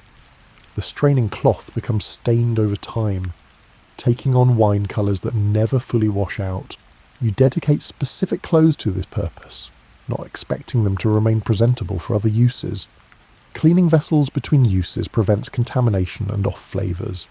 You rinse mixing bowls, cups and storage jars with water, sometimes adding sand or ash to scrub away residue. The task is routine, handled while cleaning up after meals. Well-maintained vessels last for years. Neglected ones develop off flavours that taint every drink prepared in them. You pay particular attention to corners and narrow necks where residue can hide and create problems later. The sand you use for scrubbing is fine-grained and abrasive enough to remove stuck-on material without scratching the clay too severely. You scoop it damp from near the fountain, rubbing it around the interior of the vessel in firm circles. The gritty texture provides friction that loosens dried wine or honey. Afterward you rinse thoroughly, ensuring no sand remains to create grittiness in the next batch of drinks. Preparation happens in cycles tied to daily rhythms. You mix drinks in the morning for the day ahead. Mid-afternoon might call for fresh Bosca if the earlier batch is gone. Evening preparation is more deliberate, with time to warm wine, add spices, and let flavours meld while you finish other tasks. The rhythm becomes automatic, your body knowing when it's time to prepare the next round, without needing to consciously track time. Drinking together creates connection, without requiring elaborate ceremony. You sit with family after the evening meal, cups of diluted wine in hand, conversation drifting between the day's events and small observations. The drinks facilitate the gathering more than they define it. You sip slowly, refilling cups as needed from the communal crater. The vessel sits within easy reach, and people help themselves or pour for others as cups empty. The conversation flows around the drinking rather than being directed by it. Someone mentions a price change at the market. Another person describes an interaction with a difficult neighbour. You contribute your own observations about the day's work. The cups provide something to hold during pauses. something to do with your hands during moments when you're listening rather than speaking. The regular rhythm of sipping creates natural breaks in the conversation. Taverns offer a different kind of sharing. You enter after work, finding familiar faces among strangers. The tavern keeper knows your usual order. You receive your cup and join others standing or seated on simple benches. Conversation happens in fragments. Someone mentions the weather. Another complains about rising grain prices. You add a comment or listen, both acceptable options. The drink gives your hand something to hold while you decide whether to engage. The tavern's social dynamic is informal and fluid. You can stand alone at the counter drinking in solitude while surrounded by people, or you can drift into conversation with whoever is nearby. The level of interaction is entirely up to you, determined by your mood and energy rather than social obligation. People respect the choice to remain quiet, not interpreting silence as unfriendliness. Shared cups appear in more intimate settings. When visiting a friend's home, you might drink from the same cup, passing it back and forth as you talk. The act signals trust and comfort. Each person drinks a measured amount before handing it to the other. The cup becomes a kind of conversation marker, creating natural pauses in speech. You hand it over, and the other person drinks while you finish your thought or take a breath before continuing. The practice of sharing a cup goes back to childhood friendships, when you had fewer possessions and sharing was necessary rather than symbolic. The habit continues into adulthood, carrying those associations of closeness and mutual regard. You don't share cups with everyone, only with people you know well enough that the intimacy feels appropriate rather than presumptuous. Work crews share large containers of posca during breaks. You gather in shade, each person using a communal ladle to fill their own cup or drinking directly in turn. The drink is egalitarian. Foremen drink the same posca as labourers. The shared container reinforces the temporary community formed by the task at hand. You stand together, drinking and resting, distinctions of role and authority temporarily softened by shared thirst and shared refreshment. The container is usually a large ceramic vessel, too heavy to pass around easily. It sits in a central location, and people approach it when ready to drink. The ladle is shared, dipped by different hands throughout the break. You don't think about hygiene in the way later societies will. The sharing is a normal, unremarkable part of collective life that prioritises practicality over individual preference. Toasting exists, but is less formal than later traditions. You raise your cup towards someone before drinking, acknowledging them. The gesture is simple and usually wordless. It happens between friends reuniting, business partners finalising agreements, or family members marking small celebrations. You drink after the acknowledgement, and the moment passes without fanfare. The toast isn't an announcement but a quiet recognition, meaningful to those involved without requiring an audience or elaboration. Religious observances include drink offerings, but these are poured out rather than consumed. You pour wine or milk onto an altar, or into the ground before a meal, honouring household gods or marking significant dates. The act is brief, integrated into daily routine rather than separated as a major ritual. After the offering, you continue with your meal and drinks normally. The gods receive their portion first, then human needs are addressed. The offering is usually small, just enough to demonstrate respect and remembrance. You don't waste large quantities, as the gods don't require excess to be honoured. A splash of wine darkens the stone altar, or disappears into the earth. You murmur a conventional phrase or simply make the gesture in silence. The practice is so familiar that you perform it almost automatically, though the intention behind it remains genuine. Marketplace vendors sell drinks to passers-by, creating mobile social points. You stop at a stall, request a cup of cooled wine or posca, and drink while watching the crowd. Other customers come and go. You might exchange a few words with the vendor or simply drink and leave. The interaction is transactional but not unfriendly. The vendor knows their regular customers, asks about family or work, remembers preferences, and adjusts drinks accordingly. Festivals bring larger gatherings and more generous drinking. You attend neighbourhood celebrations where wine flows more freely than usual. The drinks are still diluted and still consumed with food, but quantities increase. You see people becoming more animated and louder, but rarely out of control.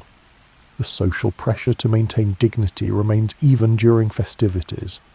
You drink more than on an ordinary day, but the increase is moderate rather than dramatic. The festival atmosphere encourages generosity. People who normally guard their better wine bring it out to share. You taste varieties you couldn't afford to buy regularly. The sharing creates goodwill, strengthens neighbourhood bonds, and allows everyone to participate in celebration regardless of their usual means.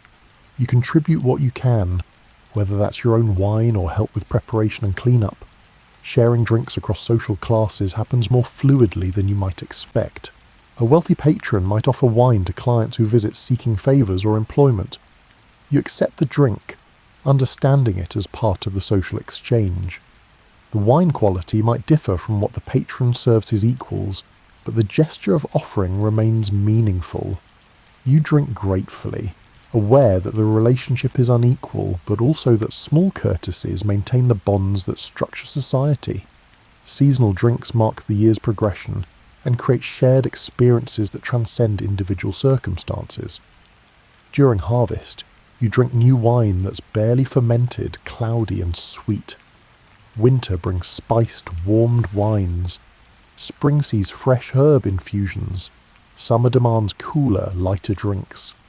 These patterns are shared knowledge, experienced by everyone regardless of status. You can discuss the qualities of this year's new wine with anyone, from slaves to senators, finding common ground in the shared experience. Gift-giving sometimes involves drinks. You bring a small amphora of decent wine when invited to dinner, offering it to your host. The gift acknowledges hospitality and contributes to the evening's supplies. Your host might open it immediately or save it, depending on what's already prepared. The choice is theirs, and you don't take offence either way. The gift has fulfilled its purpose in the offering. Drinking in public baths occurs in designated areas. You finish bathing and move to relaxation rooms where vendors sell wine and light snacks. You buy a cup, sitting on benches while your body adjusts to normal temperature. Other bathers do the same. Conversation is casual, bodies tired from heat and exercise. The combination of warmth, relaxation, and mild wine creates a pleasant drowsiness. You sip slowly, in no hurry to leave. The bath vendors know they have a captive audience of relaxed customers and price their drinks accordingly. You pay more than you would at a tavern, but the convenience and the context make it worthwhile. You're too relaxed to feel like walking elsewhere, and the drink complements the bathing experience perfectly. Children observe these customs, learning by watching. They see how adults mix drinks when refills are appropriate, and how to accept or decline offers. The education is informal but thorough. By the time they are old enough to drink wine regularly, the social patterns are deeply familiar. They know without being told how to participate in shared drinking, how to moderate consumption, and how to use drinks to facilitate social interaction. Refusing a drink is acceptable when done politely. You might be too full, not thirsty, or simply prefer not to drink at that moment. You decline with a small gesture, perhaps placing your hand briefly over your cup, and the offer isn't repeated insistently. The social fabric is secure enough to accommodate individual preference without interpretation as insult. Your host might ask once if you're certain, but accepts your refusal without pressing further. Midday heat drives you indoors or into shade, where drinking becomes part of a broader pause. You set down your tools or step away from your tasks, finding a cooler spot. Someone has prepared posca or diluted wine. You drink slowly, letting the liquid cool your throat. The break lasts long enough for your heart rate to settle, and for the immediate urgency of labour to fade. Your breathing returns to normal. Sweat dries on your skin, leaving salt residue that you'll wash away later. The shade you find might be under a colonnade, against a wall that hasn't yet absorbed the day's heat, or beneath an awning stretched over a work area. You lean against whatever support is available, grateful for the moment of stillness. Your muscles relax incrementally. The drink helps, but the rest itself is equally important. You close your eyes briefly, gathering strength for the afternoon's work. Construction sites grow quiet during the hottest hours. Workers cluster under awnings or lean against walls in shadow. You drink from a shared container, the posca sharp enough to cut through dust in your mouth. You don't talk much. The break is about recovery more than socialising. You drink, rest, and wait for the temperature to become bearable again. Some workers lie down completely, using bundles of cloth as pillows, catching brief sleep before resuming work. The site supervisor doesn't discourage these rest periods, understanding that pushing through extreme heat leads to accidents and injuries. Better to lose an hour to rest than to have someone collapse from heat exhaustion, or make a costly mistake due to fatigue. You finish your drink, set the cup aside, and find a comfortable position. The heat is visible, creating shimmering distortions in the air. You wait for it to pass. Agricultural workers follow similar patterns. You leave the fields when the sun is highest, gathering under trees or returning to farm buildings. Cups of water or light wine appear, distributed among the crew. You drink while sitting, your back against rough wood or stone. Sweat dries slowly. The drink replenishes what you've lost to heat and effort. Your hands are dirty from field work, but you drink anyway. Washing can wait until the day is done. The trees you gather under are old and spreading, planted generations ago specifically to provide shade during harvest. The earth beneath them is packed hard from years of workers sitting in the same spots. You find your preferred location almost unconsciously, settling into a groove that fits your body. The shade is noticeably cooler than the open field, perhaps only a few degrees, but enough to feel like relief. Workshops pause less formally than outdoor work sites. You work indoors, away from direct sun, but still need breaks. You keep a jug nearby, drinking whenever thirst strikes. The intervals vary based on the work. Hot tasks near furnaces or ovens require more frequent sips.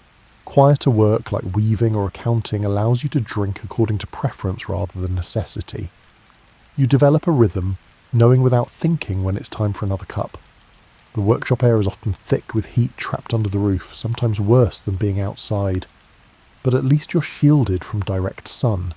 You pause at your workbench, lifting the cup to your lips while still mentally engaged with the task ahead. The drink is quick and functional, allowing you to return to work without significant interruption. Afternoon drinking is purposeful rather than leisurely.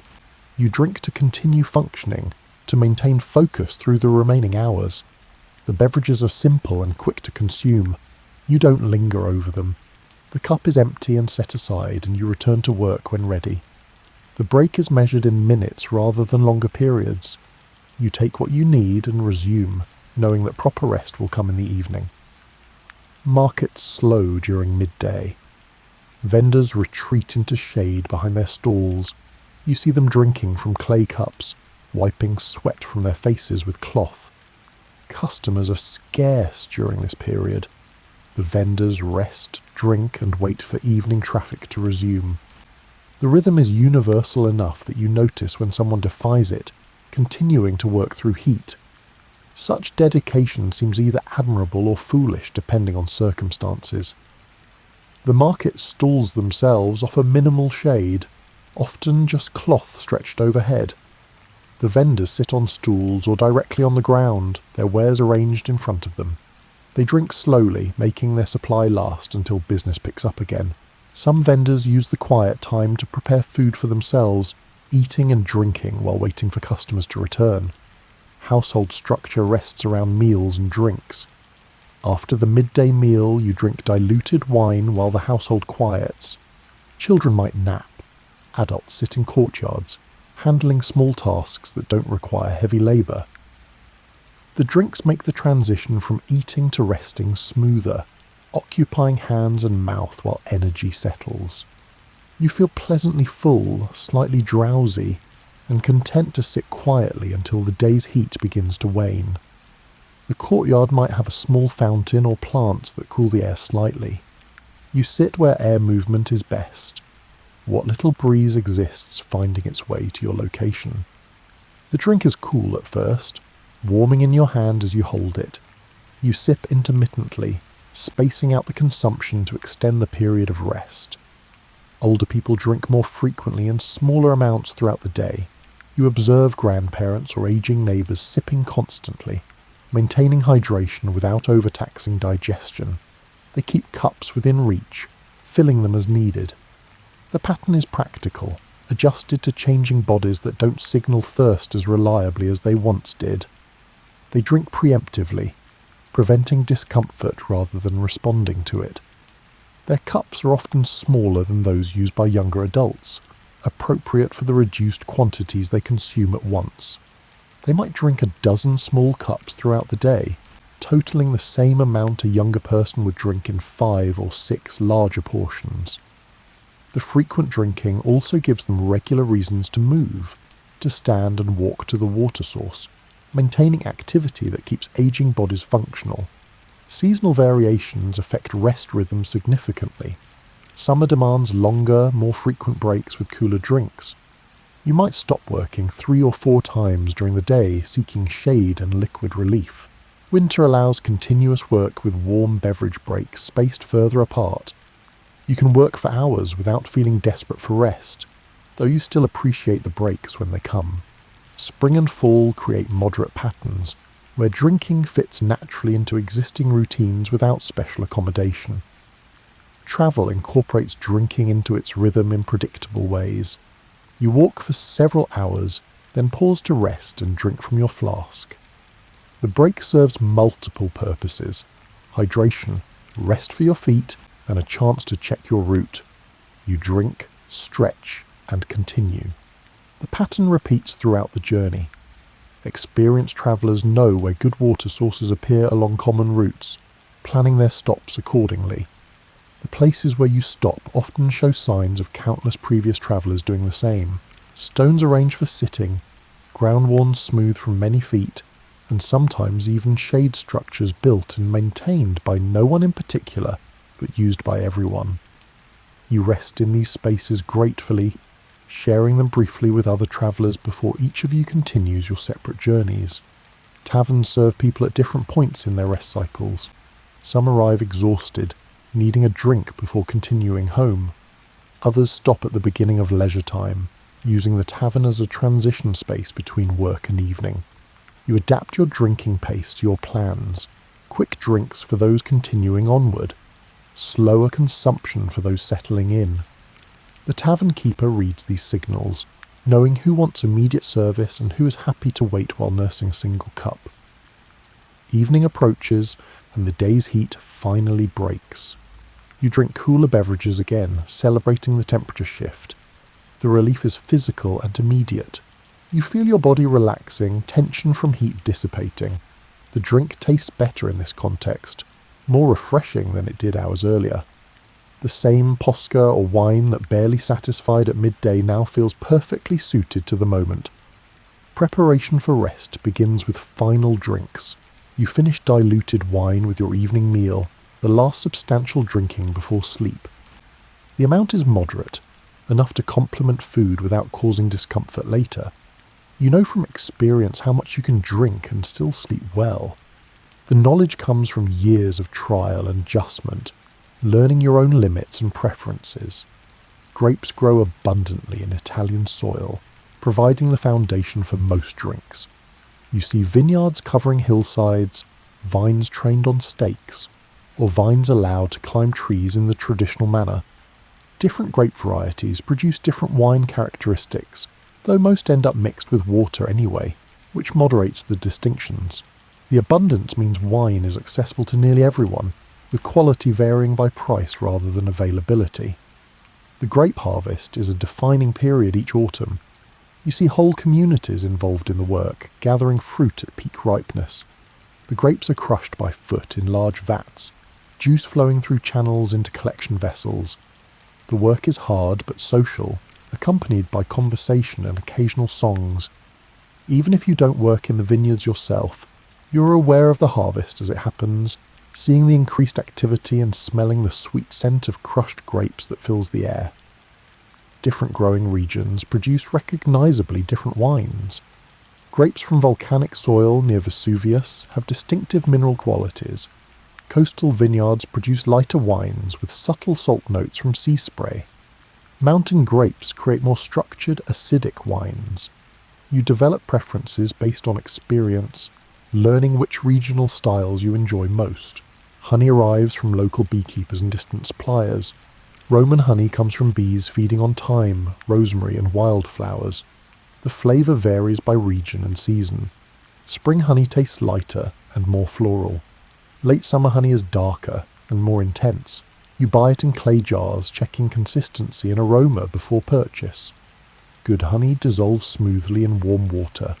Poor quality honey contains wax particles or crystals that never fully incorporate. The honey market operates through direct sales from beekeepers and through merchants who aggregate honey from multiple sources. You can buy directly if you live near beekeeping areas, getting fresher product at better prices. In the city, you rely on merchants who add their own profit margin but offer convenience and variety. You learn to judge honey quality by colour, viscosity and smell, developing expertise that helps you avoid paying premium prices for inferior products. Spices travel far to reach Roman markets. Pepper comes from India, transported along trade routes that span months. The expense makes it a luxury ingredient, added to drinks in small pinches. The peppercorns are small, hard and wrinkled, and dark brown to black in colour. You grind them as needed, preferring freshly ground pepper to pre-ground versions that lose potency. Cinnamon arrives from even more distant sources, bark rolled and dried for the journey. You use it sparingly, aware of the cost and the distance it travelled. The spice merchants who sell these products are often among the wealthiest traders, their profit margins justified by the risks and distances involved in procurement. You watch them carefully measure out small quantities, weighing them on delicate scales to ensure precise amounts. A few grams of pepper might cost as much as several jugs of ordinary wine. You make your purchase, tucking the precious spice safely away for special occasions. Ginger appears in preserved form, the root dried and hard. You grate or pound it before use, releasing sharp, warming flavours. The spice works well in winter drinks, adding heat that complements actual warmth from braziers. You store it carefully, protecting it from moisture that would cause decay. The dried root can last for months or even years if properly maintained, slowly darkening and intensifying in flavour over time. Local herbs grow wild or in gardens, free for the gathering. Mint spreads easily, and you harvest it throughout the growing season. The leaves bruise easily, releasing oils. You add fresh mint to cold drinks and dried mint to warm ones. The fresh version provides bright, immediate flavour. Dried mint is more concentrated and less vibrant, but perfectly suitable for most purposes. Oregano, thyme, and marjoram grow nearby as well, each contributing different flavour notes when steeped in wine or water. You collect herbs yourself when possible, recognising the plants in fields and waste areas around the city. The knowledge of which plants are useful and which are merely weeds is passed down through families. You learn from parents or neighbours, absorbing information through participation rather than formal instruction. The herbs cost nothing but your time to collect and dry them. Rose petals come from garden roses, picked in the morning when oils are strongest. You dry them in shade, preserving colour and fragrance. The dried petals infuse wine with subtle floral notes. Too many petals make the drink perfumed and unpleasant, tasting more like cosmetics than a beverage. You learn the right proportion through trial and adjustment. A few petals per cup is usually sufficient, creating gentle floral undertones rather than overwhelming rose flavour. The roses grown for petals are different from ornamental varieties, selected over time for their flavour and fragrance rather than just appearance. You know which gardens have the best roses for this purpose, sometimes trading other goods for permission to collect petals during peak season. The dried petals are stored in sealed containers that protect them from moisture and light. Fruit availability follows seasonal patterns that everyone knows. Grapes are abundant in autumn, fresh and sweet. You eat them whole, press them for juice, or dry them into raisins for later use. Pomegranates appear in late fall, their seeds providing both juice and visual interest in drinks. The fruit is labour-intensive to process, but the flavour justifies the effort. Quinces require cooking to become palatable, but their flavour infuses well into wine, creating complex aromatic drinks. Citrus fruits grow in southern regions, arriving in markets when trade permits. Lemons and citrons are valued for their juice, which adds bright acidity to drinks. The fruits are expensive due to limited supply and transport costs. You use them sparingly, a few drops of juice adding significant impact. The rinds can also be dried and used for flavouring, adding bitter aromatic qualities. Dates come from North Africa and eastern provinces. The dried fruits are sweet enough to flavour drinks without added honey. You chop them finely, steeping them in wine until the flesh softens and the liquid takes on caramel notes. The spent fruit is still edible, though wine-soaked and soft. Some people enjoy eating it as a treat. Others discard it, having extracted the desirable flavours into the liquid. The date trade is extensive and well established, with regular shipments arriving by sea. You buy dates in various grades, from premium large fruits to smaller, less expensive options that work perfectly well for drink flavouring, even if they're not beautiful enough to serve whole. The dates keep for months, making them reliable ingredients year-round. Nuts occasionally flavour drinks, particularly almonds. You grind them into paste, mixing the paste with water to create a milky drink. The process is labour-intensive but produces a rich, slightly sweet beverage enjoyed cold. The drink is filling enough to serve as a light meal. The grinding requires significant effort with a mortar and pestle, breaking down the nuts into fine particles that suspend in the liquid. Almond milk prepared this way is different from the thin, clear almond-flavoured water some cooks make. The genuine version is creamy and opaque, substantial in both texture and flavour. You strain out the larger particles before drinking, leaving a smooth liquid that coats your mouth and throat.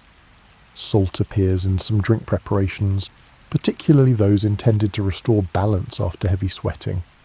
You add a pinch to posca or water, just enough to replace what your body has lost.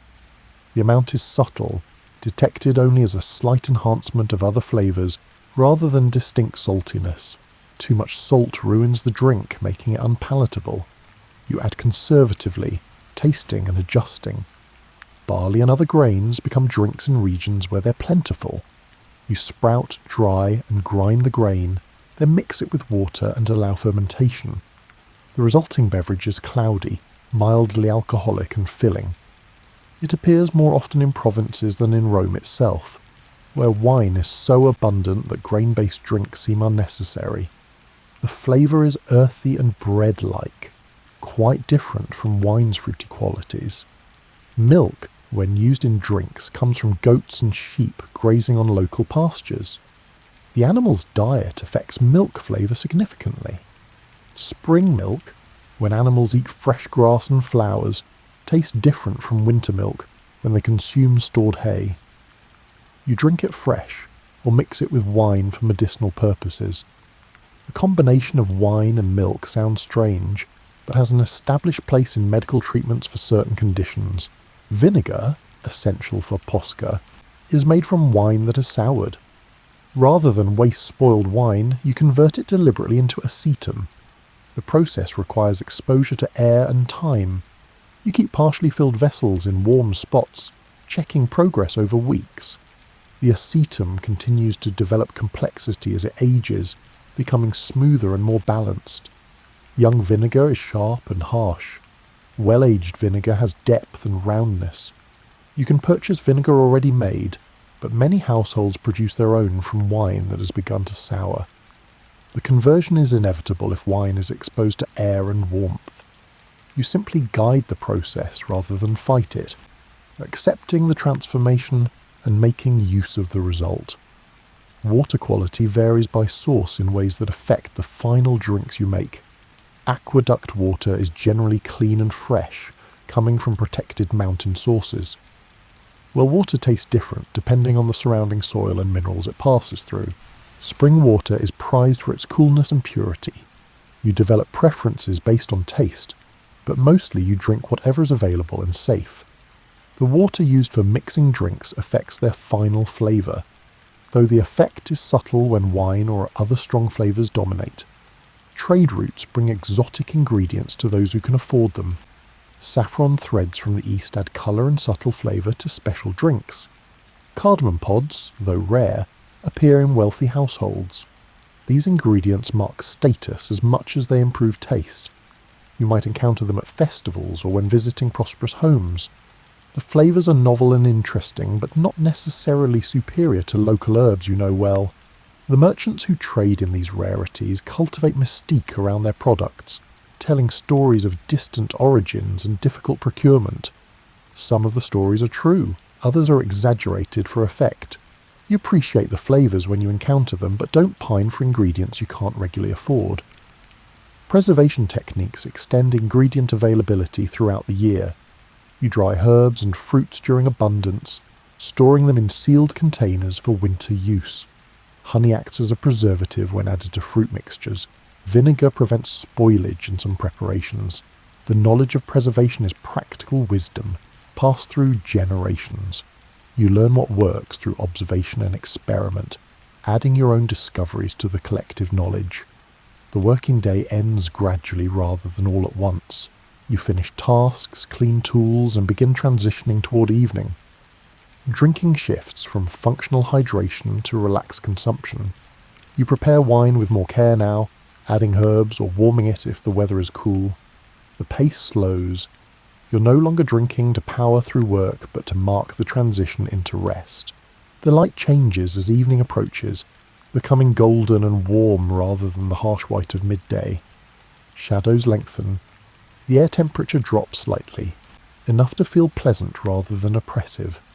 You notice these changes in your body, feeling tension release from your shoulders and back. The drink you prepare reflects this shift, chosen for pleasure rather than pure utility. Family gathers after work, drawn together by the approaching meal and the natural end of daily obligations. You mix drinks for everyone, adjusting strength and flavour to individual preferences. Children receive highly diluted wine. Adults choose their ratios. The preparation is part of settling in, a ritual that marks the boundary between work and rest. You take your time with the mixing, not rushing, enjoying the process as much as the eventual consumption. The family members arrive in sequence, not all at once. Someone finishes work and appears first. Others join gradually. You greet each person, offering them a drink as they settle in. The gathering accumulates naturally rather than being formally convened. Eventually everyone is present, and the evening can properly begin. Conversation during evening drinking is unhurried. You discuss the day's events without urgency or agenda. Someone mentions a neighbour's news. Another describes something seen in the market. You contribute when you have something to add and listen when you don't. The drinks last longer than daytime portions, sipped between exchanges. You might hold the same cup for an hour, refilling it once or twice but never rushing through the contents. The topics of conversation drift from practical matters to more abstract discussions. You talk about plans for upcoming days, repairs needed around the home, and children's progress in their apprenticeships or education. The conversation requires no particular outcome, existing for its own sake rather than to solve problems or make decisions. Courtyards fill with evening light, softer and warmer than midday glare. You sit on benches or stools, cups in hand. The temperature becomes pleasant. You feel your muscles relaxing, tension from labour gradually releasing. The drink is part of this unwinding, but not the sole cause. Time itself creates the transition. Your body knows this is a rest period, responding to environmental cues and learned patterns. The courtyard might have plants growing in containers, herbs, or small trees that provide greenery. Birds settle in for the night, their calls becoming less frequent as darkness approaches. You sit in this peaceful space, grateful for the day's end, not thinking much beyond the present moment. Taverns grow busier as evening progresses. You enter to find more people than during the day, workers finished with their tasks and seeking company. The noise level rises without becoming chaotic. Multiple conversations overlap. You find space at a counter or table, order your drink and become part of the collective atmosphere. The tavern keeper moves efficiently, serving multiple customers, remembering orders and collecting payment.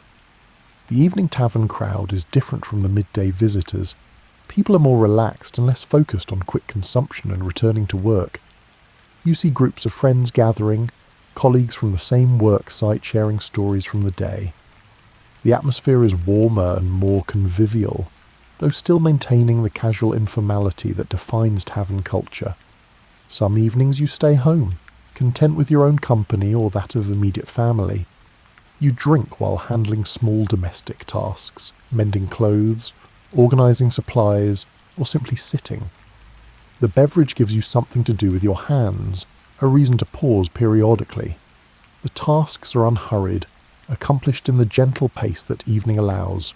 Neighbours might visit, appearing at your door as evening settles. You invite them in, offer drinks, and sit together. The visits are informal and unplanned.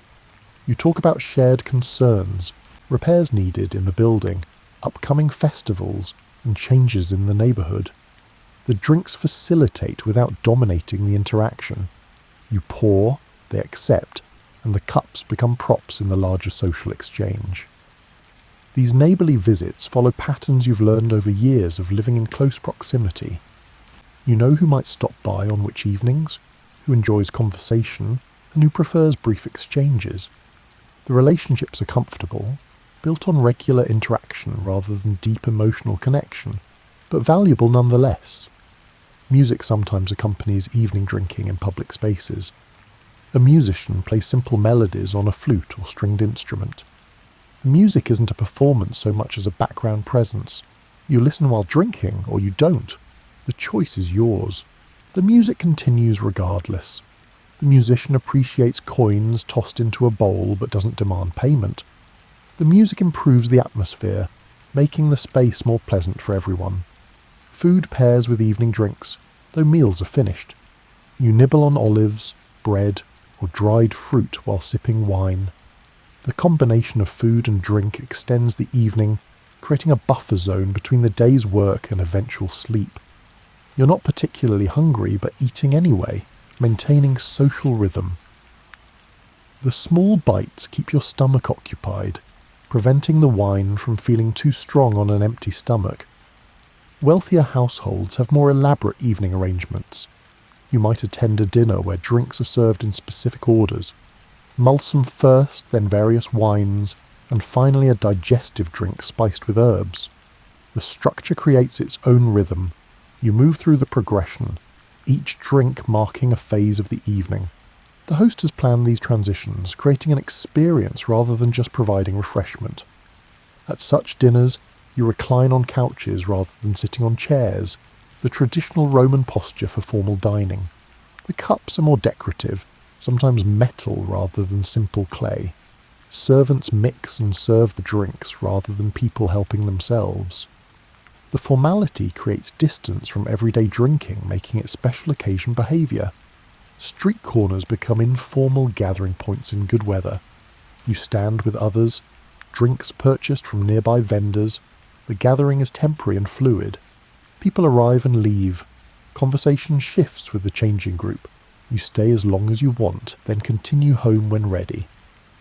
The informal nature means you can participate without commitment, leaving when you choose without explanation.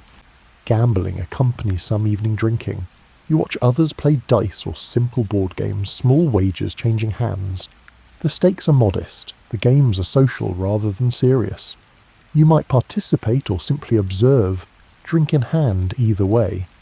The games give structure to time spent together, providing focus for conversation and friendly competition. Light fades gradually through the evening.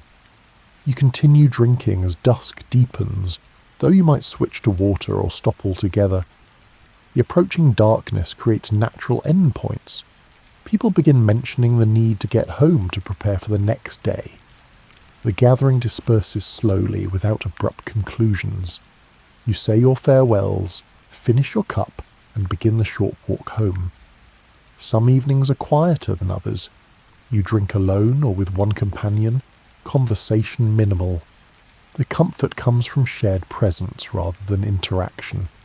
You sit in comfortable silence, sipping occasionally, watching the day end. The silence isn't awkward but peaceful, each person lost in their own thoughts while still connected by proximity. Weather affects evening patterns significantly. Rain keeps you indoors, creating cozier gatherings in enclosed spaces. The sound of rain provides background rhythm to conversation. Clear nights might draw you outside, where cooler air makes drinking more refreshing. You adapt to conditions without complaint, finding appropriate spaces and drinks for each situation. The flexibility is learned, an acceptance that weather dictates some choices while leaving others to personal preference. Final drinks of the day are often water, clearing your palate and providing hydration for the night ahead. You drink a cup or two after your last meal, rinsing away the taste of wine and food. The water is simple, unadorned, and purely functional. You drink it standing in your kitchen or courtyard, the act quick and practical. The coolness of the water is pleasant after the day's various beverages, providing a clean finish. The water you choose for this final drink might come from a specific source you found that produces the cleanest, most refreshing taste. You prefer it to other available options, though the difference is subtle. The preference is personal, not based on objective quality measures, but on your own experience and associations. Cups and vessels from the day require cleaning before sleep. You rinse them in a basin, scrubbing away residue with your fingers or a cloth. The task is routine, mindless enough that your thoughts wander while your hands work. Clean vessels are arranged to dry, ready for tomorrow's first drinks. The cleaning is thorough without being obsessive, removing visible dirt and preventing build-up that would cause problems later. The basin water becomes cloudy as you work through multiple vessels. You might change it once or twice, depending on how many items need cleaning.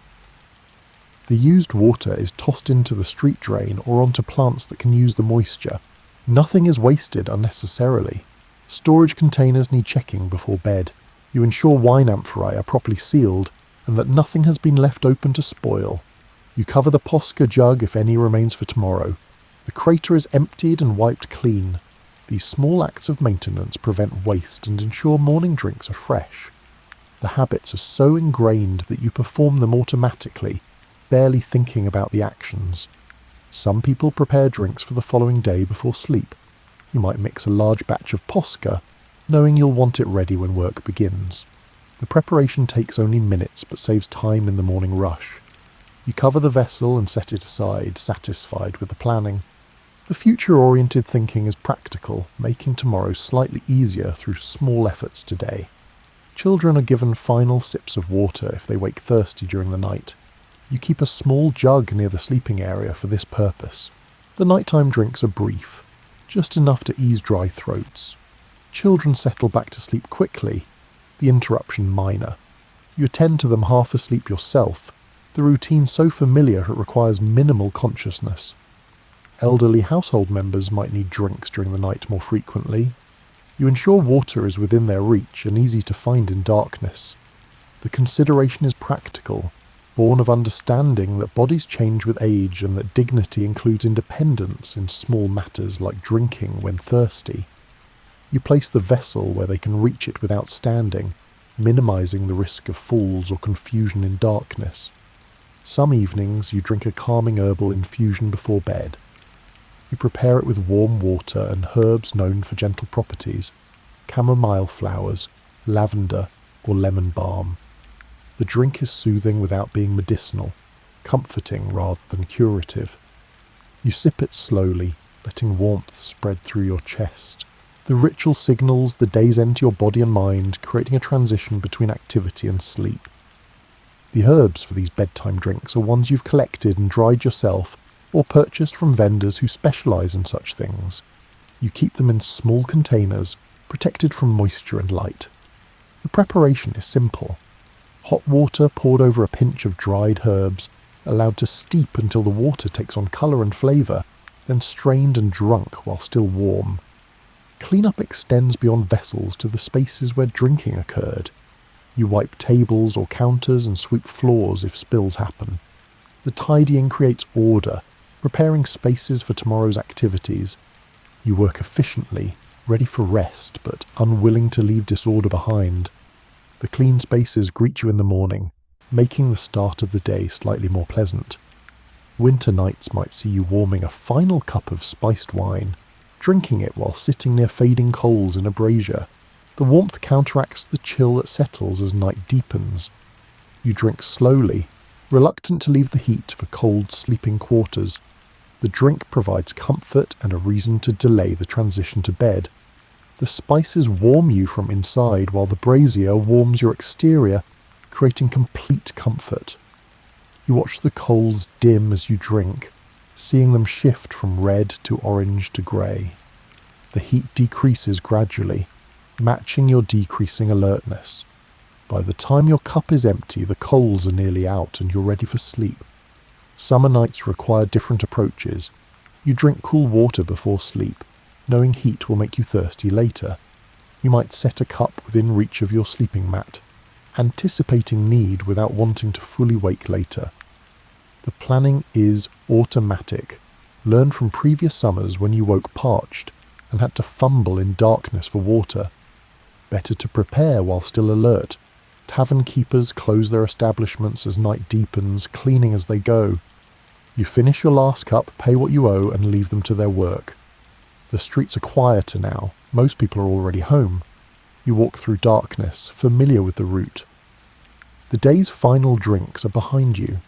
You think vaguely about tomorrow, but mainly focus on navigating home safely in limited light. The tavern keeper might nod farewell as you leave, already turning to the next task. The relationship is professional but friendly, built on regular patronage. You'll see them again tomorrow or the next day, continuing the pattern that structures both your lives. Home again, you complete final preparations for sleep. You check that everything is secure, that fire hazards are eliminated, and that tomorrow's needs are anticipated. Among these tasks, ensuring drinking water is available stands equal with other practical concerns. You place vessels where you'll find them easily in the morning, in their customary locations where your hand will reach automatically even before full wakefulness. Some nights you're too tired for elaborate routines. You drink water hastily, rinse your cup, and head straight to bed. The routine compresses without disappearing entirely. Even exhausted, you attend to basic needs. The drinks are shorter, the cleanup faster, but the pattern remains. Your body knows what it needs even when your mind is too tired to consciously plan. You settle onto your sleeping mat or bed, the surface familiar beneath you. Darkness is complete now, or nearly so, with perhaps a bit of moonlight or distant lamplight providing minimal illumination. You hear neighbours doing the same, the sounds of a district preparing for sleep. Your thirst is quenched. Your body is tired from the day's work. The drinks you consumed throughout the day have served their purposes: hydration, refreshment, social connection, and comfort. The sounds of the neighbourhood settling are comforting in their familiarity. Shutters closing, voices calling final good nights, doors being secured, animals making their nighttime noises, water being poured, cups being set down, all the small sounds of people completing their evening routines. Sleep comes gradually rather than immediately. Your thoughts drift without direction or urgency. You might recall a particularly good drink you had, or notice that you need to buy more honey tomorrow. These small considerations fade as sleep approaches. Your breathing deepens and slows. The day releases its hold. Rest takes over completely. Morning returns, and with it the same patterns you followed for years. You wake, drink water to ease the night's dryness, and begin preparing drinks for the day ahead. The repetition is comforting rather than monotonous. You know what needs doing. Your hands move through familiar motions without requiring conscious direction.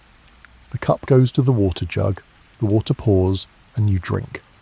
The simplicity is satisfying. The morning water tastes particularly good, your body receptive after hours without liquid. You drink deeply, feeling the cool water travel down your throat and into your stomach.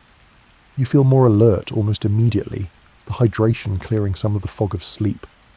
Across Rome, thousands of people begin similar routines simultaneously. Vessels are filled from fountains and wells, wine is mixed with water, posca is prepared for workers heading to sites and fields. The drinks are ordinary, beneath notice except in their absence. You participate in this city-wide rhythm without thinking about the collective nature of the act. Yet if you could see all of Rome at once, you'd observe this synchrony, everyone drinking at roughly the same times in roughly the same ways. Seasons cycle and drinking habits shift accordingly, but the underlying patterns remain constant. Winter drinks are warmed, summer drinks are cooled, spring and autumn require less adjustment. The variations work within an established framework rather than disrupting it. You've seen these cycles many times, you'll see them again. The predictability is reassuring, providing structure to the passing year. You remember winters when you were younger, learning to warm wine properly without scorching it. You remember summers when you discovered which fountain provided the coolest water. These memories accumulate, creating a personal history of drinking that mirrors the larger cultural patterns. Children grow into adults, learning to mix and share drinks the way they watched others do. The knowledge transfers through observation and practice. No formal instruction is needed. You simply do what you've seen done, adjusting to your own preferences while maintaining the basic customs. A child who watches her parents mix posca every morning will know how to do it herself when the time comes, even without explicit teaching. You see this transmission happening constantly. A young boy carefully pouring water into wine under his father's watchful eye. A girl learning which herbs to add to warm wine by watching her mother. The education is gradual and gentle, integrated into daily life rather than separated as formal lessons. Trade continues bringing new ingredients, but core drinks remain unchanged. Posca is still posca whether you add imported spices or local herbs. Diluted wine tastes familiar even when the wine itself comes from a new region.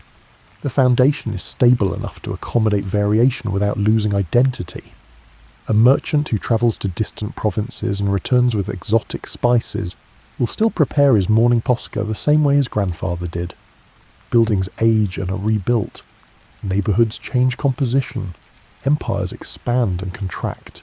Through all of this, people keep mixing water with wine, preparing posca for hot days, and warming spiced wine for cold evenings. The drinks anchor daily life, providing continuity that outlasts individual circumstances. The buildings where you drink might be torn down and replaced, but the drinks themselves persist. You think about the tavern you frequented as a young person, now replaced by a different building housing a different business. But the tavern that replaced it serves essentially the same drinks to people with essentially the same needs. The faces change, but the patterns continue. You don't think about legacy when you drink. You're focused on immediate needs, thirst, heat, and the desire for a pause. Yet the accumulated effect of millions of such moments creates culture. The way Romans drink becomes part of what it means to be Roman, even when no one articulates this explicitly. Future historians might study grand architectural achievements or military campaigns, but your daily drinks are equally defining of Roman life. Written recipes exist for fancy drinks, preserved by wealthy households or recorded by scholars, but most drinking knowledge lives in practice rather than text. You know how to mix posca because you've done it countless times, because you learned by watching, and because the knowledge is embedded in routine. If someone asked you to write down exact measurements and procedures, you'd struggle. But you can make perfect posca without thinking. This practical knowledge is more reliable than written recipes in some ways. It adapts to available ingredients, to individual preferences, and to changing circumstances. A recipe is fixed. Practiced knowledge is flexible, responsive, and alive. Future generations will drink differently. They'll have access to different ingredients and different technologies for cooling and preserving, but they'll still need hydration. They'll still pause during heat. They'll still drink together as a form of connection. The specifics change. The underlying needs persist. You can't imagine what future drinks might be like, but you know they'll serve the same fundamental purposes. You finish your morning drink, already thinking about the day ahead. Work awaits. Tasks need completing. Throughout it all, you'll pause to drink. Water, posca, diluted wine, or whatever suits the moment. The drinks will be unremarkable, exactly as they should be. You don't want your drinks to be remarkable. You want them to be reliable, available, and appropriate. Routine has value that transcends novelty. The drinks you consume are the same drinks consumed yesterday and will be consumed tomorrow. This consistency provides structure, creates shared experience, and allows you to focus on other aspects of life without worrying about basic needs. You don't have to decide what to drink each time you're thirsty. The choice is largely predetermined by time of day, weather, and activity. Rome grows and changes around you in visible ways. New aqueducts bring more water to more neighbourhoods. Trade expands, introducing new flavours and ingredients from conquered territories. Fashion shift in elite circles, with wealthy Romans adopting different drinking customs for special occasions. But in homes, workshops and taverns, people keep drinking in ways their grandparents would recognise. The continuity is quiet, almost invisible, yet it shapes daily life as profoundly as any dramatic change. The new aqueduct that opened last year brought celebration and attention, but the daily use of that water is unremarkable, just an extension of patterns that preceded it. The infrastructure changes, the habits remain. You set down your empty cup ready to begin the day. The drink has served its purpose. You're hydrated, alert, and prepared for what comes next. The cup will be used again later, and again after that, for days and months and years. This simple object participates in the rhythm of your life, a small constant in a changing world. The cup is clay, unremarkable, and probably made by one of hundreds of potters working in Rome. But it's your cup, recognisable by a small chip on the rim, fitting your hand perfectly. The sun climbs higher in the sky. Heat builds gradually, the cool morning air warming with each passing hour. Soon you'll want another drink. The pattern continues, reliable as seasons, as fundamental as breathing. You take comfort in this continuity, even if you don't name it as such. The drinks are simply there, part of the fabric of days, quietly sustaining life in ancient Rome. You step into the street, joining others beginning their day. Someone calls a greeting. You respond briefly, continuing toward your destination. Your mind is already engaged with the work ahead, but part of you notes the fountain you'll pass, the possibility of refreshment when needed. The knowledge is automatic, a background awareness that doesn't require active thought. The day unfolds in familiar patterns. You work, you pause, you drink, and you continue. The drinks mark time without announcing themselves. They're present in every hour, supporting activity without becoming the focus of it. This is as it should be. The best drinks are the ones you barely notice, the ones that simply work. Evening will come, bringing its own drinking rhythms. Night will follow, with final cups and preparations for sleep. Tomorrow will begin the cycle again. The pattern repeats indefinitely, as long as you live, as long as Rome stands, and as long as people need water and seek comfort in shared cups. The drinks of Rome are unremarkable and essential, simple and nuanced, and individual and communal. They exist in the background of life, supporting everything else that happens. You drink without thinking much about it, and in that thoughtlessness is a kind of perfection. The drinks work, they sustain, they continue.